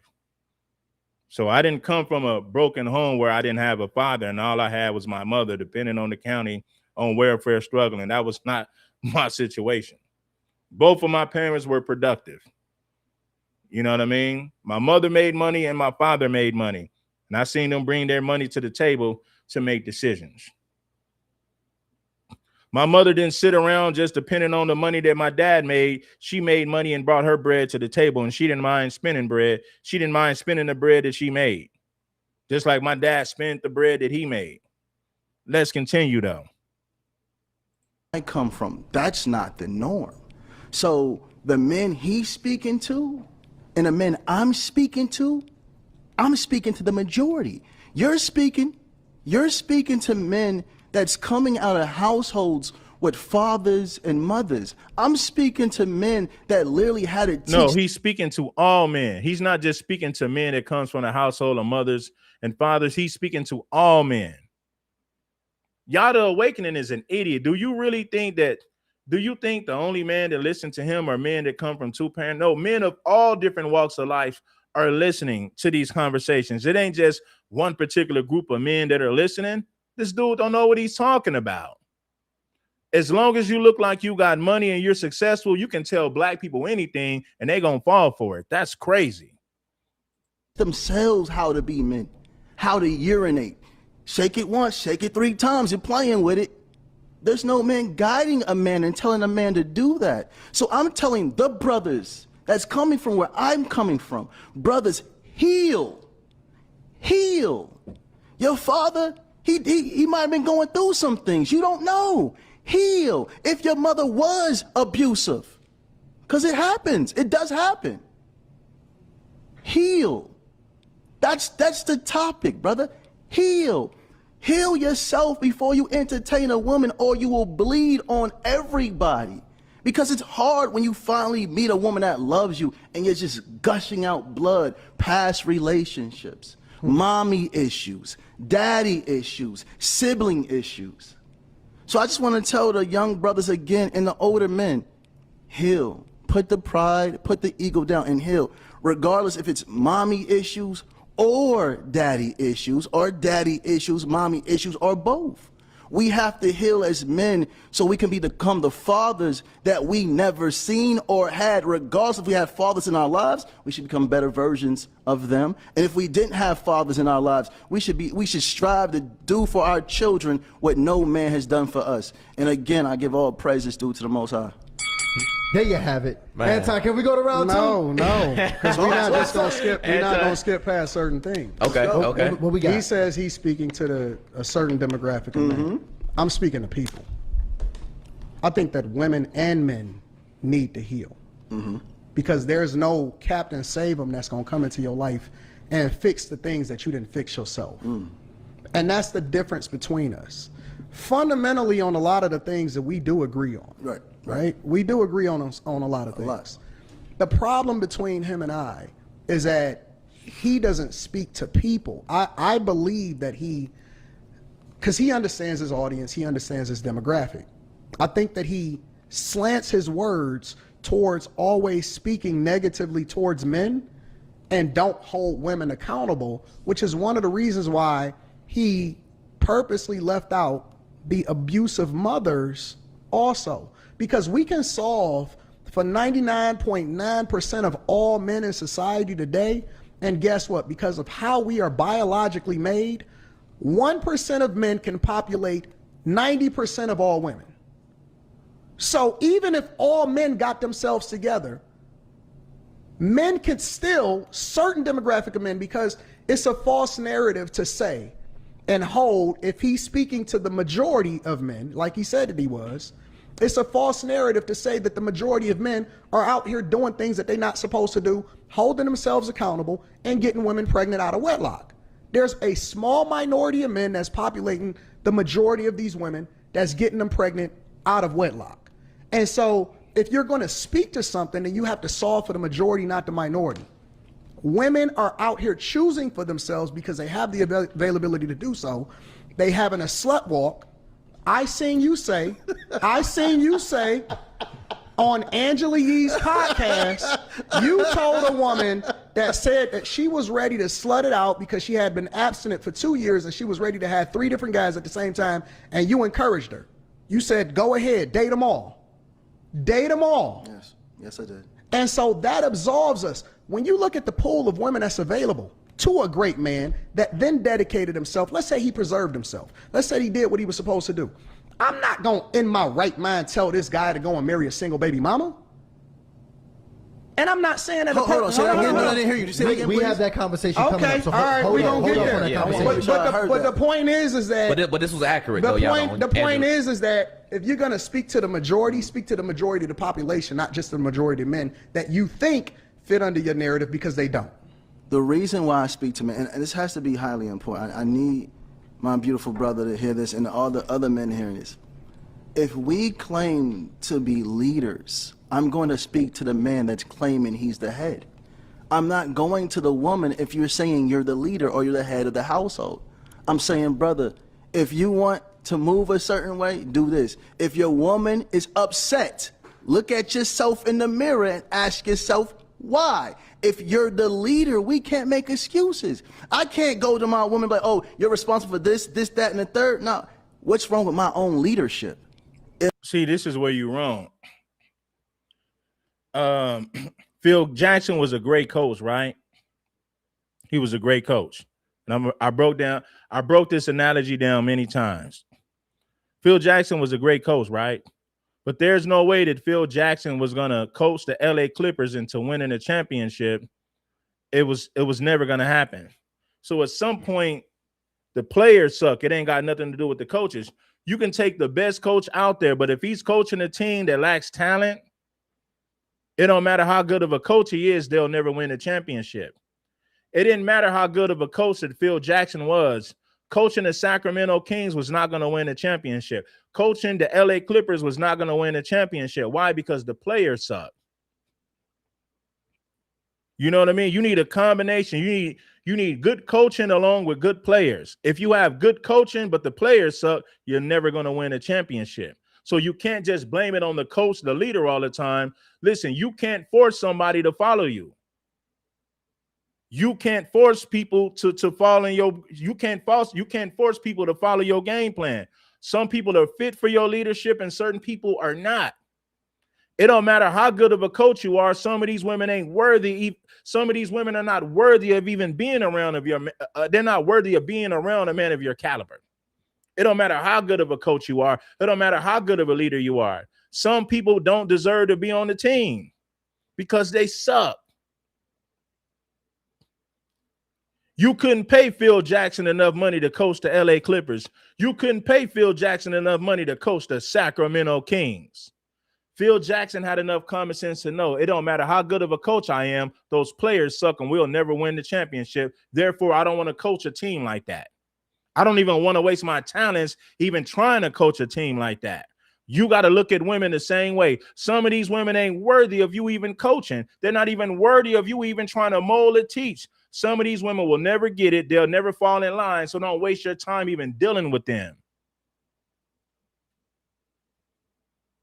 Am I doing something wrong? Ahead.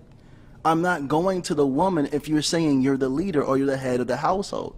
I'm saying, brother, if you want to move a certain way, do this. If your woman is upset, look at yourself in the mirror and ask yourself why. If you're the leader, we can't make excuses. Women are the embodiment of feelings and emotions. They wake up with an attitude sometimes because they woke up feeling a certain way because maybe they're cycle or maybe they're just emotional that particular day.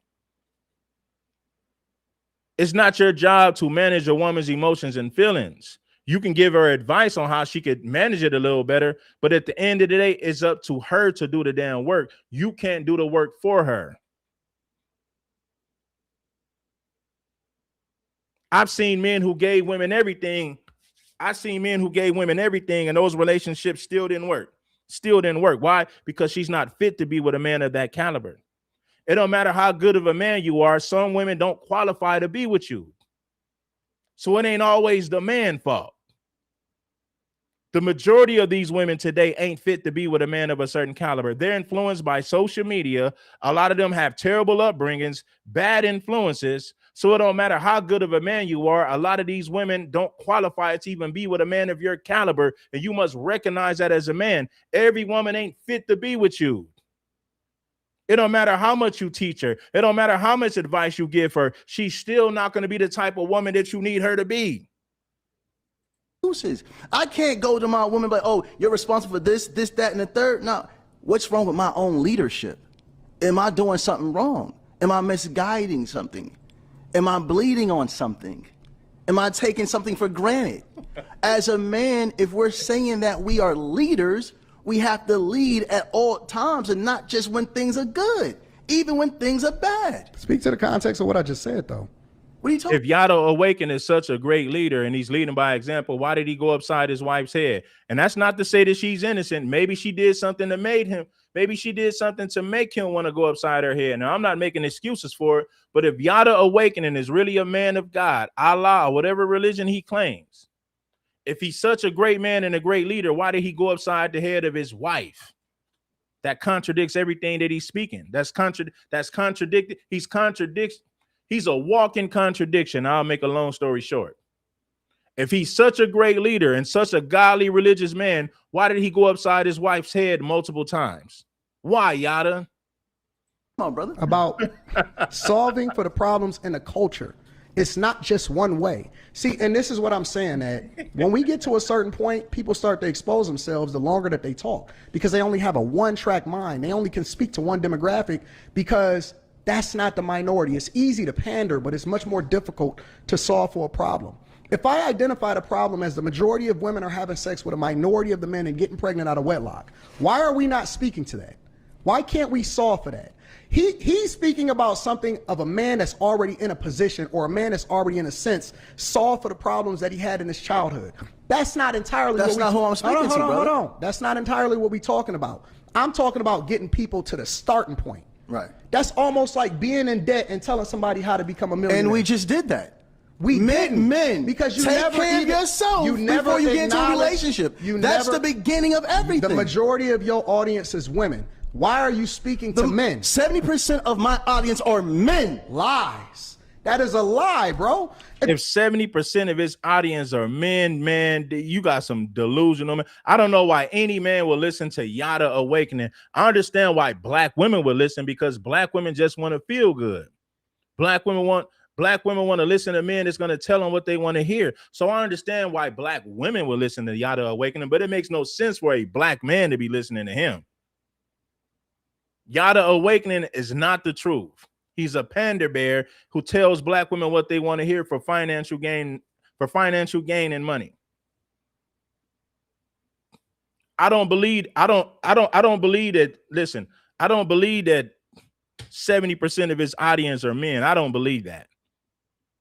I know men are slow, but I don't believe that men are that slow. 70% of your audience are men. I just don't believe that. I believe that 70% of your audience are women, and maybe 25 to 30% might be men. Slow men, men who lack common sense and game. If you want to know the truth about women and relationships, why in the hell are you listening to Yada Awakening? He's a certified panda bear simp. One of the biggest panda bears in the game. The majority of the women that was in the chat before we even started, the majority of your audience is women. Why are you speaking to men? 70% of my audience are men. Lies. That is a lie, bro. And the majority of the women that was in the chat before we even started this live stream was women that was saying whatever your slogan was, brother, those were women. Because if you have women, listen to me, and I need this to be understood. If we're speaking on women and only men agree with me, I'm the wrong leader. If I'm speaking on women and the women agree, shouldn't the men listen to that? No, the hell no. Women only want to hear what they want to hear. Women, listen, women don't agree with the truth. Women agree with something that women agree with things that make them feel good, even if it's not true. This debunks everything that he's saying. All you got to do is tell black women what they want to hear. If you want a large female following, you ain't got to be honest with them. But if you tell them what they want to hear, you will have a large female audience. Black women don't require that you tell them the truth. Black women only, excuse me, black women don't require that you tell them the truth. Black women require that you tell them what they want to hear so that they can feel good. If you want a large black female audience, if you know it, if you master the art of making them feel good and telling them what they want to hear, you're going to have a large black female following. You ain't never got to tell them the truth. Just make them feel good. Tell them what they want to hear. Why would any man listen to what women agree with when we all know that women are governed by their feelings and emotions? Women are governed by their feelings and emotions. So why would I consider the things that women agree with when I know that they're governed by their feelings and emotions? Make it make sense. No, because we don't hearken to the voice of a woman. That's the whole reason why we get in this situation from Adam and Eve. Brother, No. are You- on women, and only men agree with me, I'm the wrong leader. If I'm speaking on women, and if men are the leaders, of course you should want men that agree with you, not women. Women are governed by their feelings and emotions. I want the leaders to agree with me. I don't give a damn if the followers disagree. I want the men to agree because the men are the leaders. And if women fell in line with their leaders, then their whole lifestyle will be a whole lot better, 100% better. Why do I want to convince a creature that's governed by her feelings and emotions and say, well, I need to listen because women agree with it? Women are governed by their feelings and emotions. We all know this. All you got to do is tell black women what they want to hear. All you got to do is cater to their feelings and emotions, and you will have a large following like King Solomon. It's that easy. the women agree, shouldn't the men listen to that? No, because we don't hearken to the voice of a woman. That's the whole reason why we get in this situation from Adam and Eve. Brother, No. You asked the question and I answered you. No. Are women? I don't listen to women. Brother. I listen to God. Brother. I take my guidance from God. I don't listen to women. Brother. It's straight from the top. The man. It's God over man, man over woman, woman over child. Right. I take into consideration what she says, but I don't hearken unto the voice of a woman. Brother, like you just said, you have God. Anton Daniels is 100% correct in this conversation. Like I said, when it comes to man and women conversations, the brother's on point with that. Anton drops the ball when it comes to race-related issues, but anytime there's a conversation about men and women and the roles we should play, most of the time he's on point. 90% of the time, Anton is going to be on point when it comes to relationships and the roles of men and women, right? I give him props when it comes to that. If God put me here to lead a woman, why do I need to listen to women? I'm not saying that we shouldn't consider some of the things that they say, but at the end of the day, why do I need to listen to a woman? If it's my job to lead her and guide her, why do I need to listen to her when I know that she's governed by her feelings and emotions? Make it make sense. God, man, woman. God pours into man, man pours into woman. If I'm pouring into my woman the voice of God, God is going to speak through my woman. My woman is not beneath me. My woman is my equal. My woman is not beneath me. Your woman is not your equal. If you're her leader, this is why I say people are stupid for listening to this guy. How is she my equal if I'm her leader? If I'm supposed to protect her and provide for her and guide her and be her leader, how in the hell is she my equal? That doesn't make sense. If the woman is my equal, then she don't need me to provide for her. She don't need me to take care of her. She don't need me to protect her if she's my equal. This is stupid. How could anybody listen to this nonsense? Your woman is if she's your equal, then you don't need to provide for her. You don't need to protect her. You don't need to be her leader. If everybody is just equals, why do I need to take on the role of being her provider and protector if she's my equal? Make it make sense. If the woman is my equal, she don't need me to protect her. She don't need me to provide for her. She don't need me to guide her because guess what? She got it all. She got it by herself. She can do everything on her own. In one breath, he want to say the man is a leader, and then in the next breath, your woman is your equal. This dude is an idiot. Anybody who listens to Yada Awakening is dumb. God pours into man, man pours into woman. If I'm pouring into my woman the voice of God, God is going to speak through my woman. My woman is not beneath me. My woman is my equal. My woman is not beneath me. My woman is my equal. What you got in that She's drink my right she's there? my other eyes, my other ears. Yeah, your woman is supposed to be your other eyes and ears, but it doesn't make her your equal. I'm not saying that women don't have value. Of course, women do bring value. That's why God created them, right? But a woman must understand her role and position. She is not your equal. If you are her leader, her protector and provider, she is not your equal. Yes, the woman has value, and we should value the women who are down with us.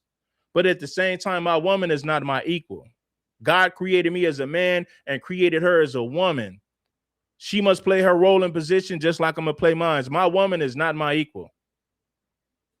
She's not.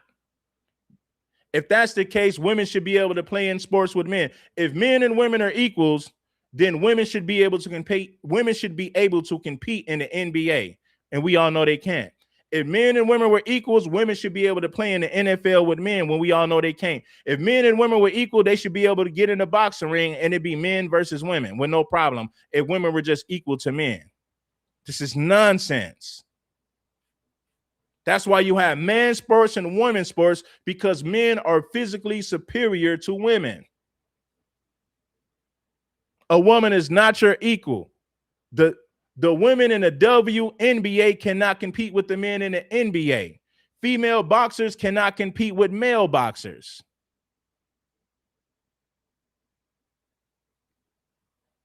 Serious business. My other brain, my other feet, my other hands. And it, brothers, those that want to gain wealth. Another thing, if men and women were equal, you know what do you guys understand what will happen in this country if the military was 90% women? This country will be taken over overnight. The United States of America will be dominated and conquered by outside forces if 90% of the military force were women. We wouldn't even have a country if we had to depend on women to defend the country. Men and women are not equal, homie. We're not. If the whole police force was women, it'd be more crime. Criminals wouldn't even take the police serious if it was 90% women. Nobody would take our military serious if it was 90% women. So no, men and women are not equal, fool. If women were equal to men, women should be able to compete in the NFL with men when we all know they can't. If men and women were equal, women in the WNBA would be able to compete with the NBA if men and women were just equal. We all know they can't. If we had to depend on women to do all the construction and all the physical labor in this country would go to crap overnight. Imagine if we had to depend on women to do all the construction, the plumbing. Imagine if we had to depend on women to do all the construction and all the plumbing jobs. Imagine how this country would look. Imagine the shape that this country would be in if we had to depend on women to do all the labor. Man, that's crazy. But let this fool tell it men and women are equal. Man, shut up. Love your women, put your women in position and trust them. If you're saying that's your woman. Why you changing the subject? No, you it's the same topic. You always trying to move It's the the goalpost. same topic, brother. When you get trapped, you do the same thing that Kamala Harris did. You move the goalpost. Hold tight. I'm gonna close this poll real quick. We got 5,200 people in the chat. Guys, I asked you the topic of discussion: should men pay 100% of the bills? 53% of the audience this is at 2,300 votes say yes. So it's still 50. Why should men pay all the bills when women work and make money just like men? It'd be one thing if she was a traditional woman who didn't work and she said she's just going to be a stay-home mom and she didn't come to the relationship with any children from a damn man or other men. That makes sense. But if you got a woman who works every day that got a college degree, she better bring some bread home, man. You a fool if you let a woman live off of you for free and she got a degree and she got a high paying job. My thing is this: career women don't make good wives. They make for the worst wives. A woman just chasing her career don't have enough time to submit to you because she's submitting to the people that she work for on a day-to-day basis. If you want a wife, a real wife, you're going to have to get a woman who comes from a traditional family. She's not chasing a career. She's not trying to be a boss, B-I-T-C-H. She enjoys being feminine. She enjoys playing her role and position as a woman. If you're going to get a wife, you can't get no career woman. A career woman is not going to be a good wife. She's too damn busy chasing money and a career to even be feminine and submissive. Career women file for divorce at the highest rates. You know who filed for divorce at the highest rates? These career-driven women. If you want a wife, you can't get a woman just chasing no damn career, man.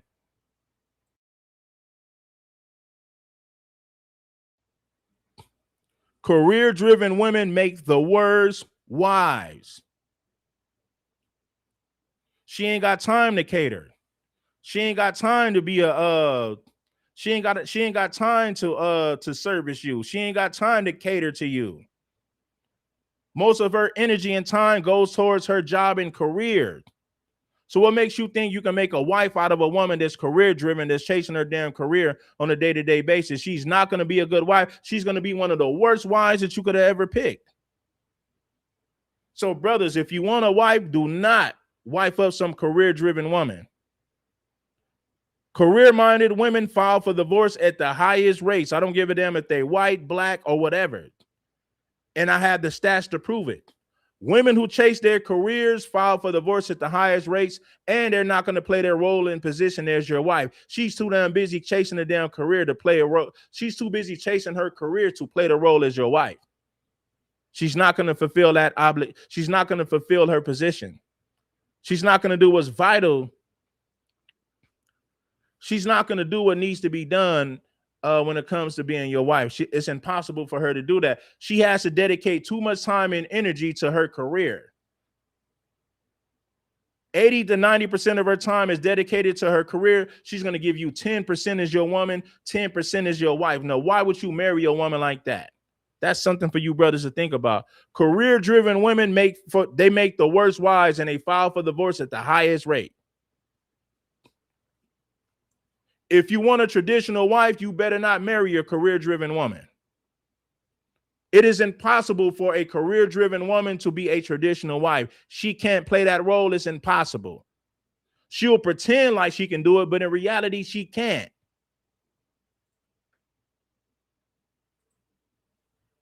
A career-driven woman will never submit to you. She don't have the time and energy to dedicate herself to being your wife.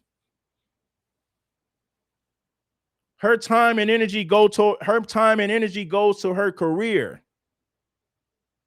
not to being a mother, not to being a damn wife. I'm gonna get up out of here, man. Peace, love, man. But you men don't want to provide for no women. Hell no. If you come to the table with another man's child, you don't get 100% from me, because you can't give me 100% if you got to cater and take care of another man's child that ain't mine. You got to get a woman who comes from a traditional family, a woman with no children, if you're looking for a traditional wife. Anytime you get a woman that got another man's child, she cannot fully submit herself to you, because a lot of her time and energy has to go towards raising a child that she had by another man. So she got to split the time for her being a mother to the child that she had with another man. She got to split that time with that child and being a wife to you, and it's just not going to work. If you want a traditional wife, you better find a childless woman that comes from a traditional family. That's the only way you're going to find a wife in today's society. Linking up with these single moms and these career-driven women, they make for the worst wives. And if you don't believe me, look at the marriage rates. Look at the divorce rates. Who files for divorce 80% of the time? 75 to 80% of the time, it's a damn woman. And if that woman is a career-driven woman, you gotta take it up a notch by 10%. Career-driven women file for divorce at the highest rates, and they suck when it comes to being a wife. They are not submissive women. No feminine energy, no femininity, or no feminine energy. She's too damn busy chasing a career and money. Her femininity and feminine energy is gone. There's nothing left for you, my boy. There's nothing left for you, homie. Her time and energy go towards her career. And by the time she gets done working her job, she only got 10% left for you. Now, what man in his right mind is going to settle for that? Her time and energy go towards her career, and she only got 10% left for you. And you as a man, you going to sit up there and settle for that? Nah, man, y'all need to learn, man. You don't, nah, homie, don't never settle for that. It is impossible for her to fully submit to you if she's a career-driven woman and she got a child by another man. She can't fully submit to you. She has other obligations. She has obligations outside of you. She got to be a mother to this child that ain't yours. That's going to require time and a whole lot of energy. She got this career that she's chasing because now she got to dedicate a lot of time and energy to that. By the time she's done with her child that she'd had with another man, and the energy and time that she got to give to that job is only 10% left for you. And what man in his right mind would settle for that? Anyway, man, I'm going to get up out of here, man. It's your player partner, King Supreme. Make sure that you guys like the stream. I'm kicking some real game over here, man. I'm trying to wake you brothers up. Career-driven women make the worst wives. And the stats prove it. You ain't got to take my word for it. The stats prove it. Peace to everybody. It's King Supreme, man. I'm gone.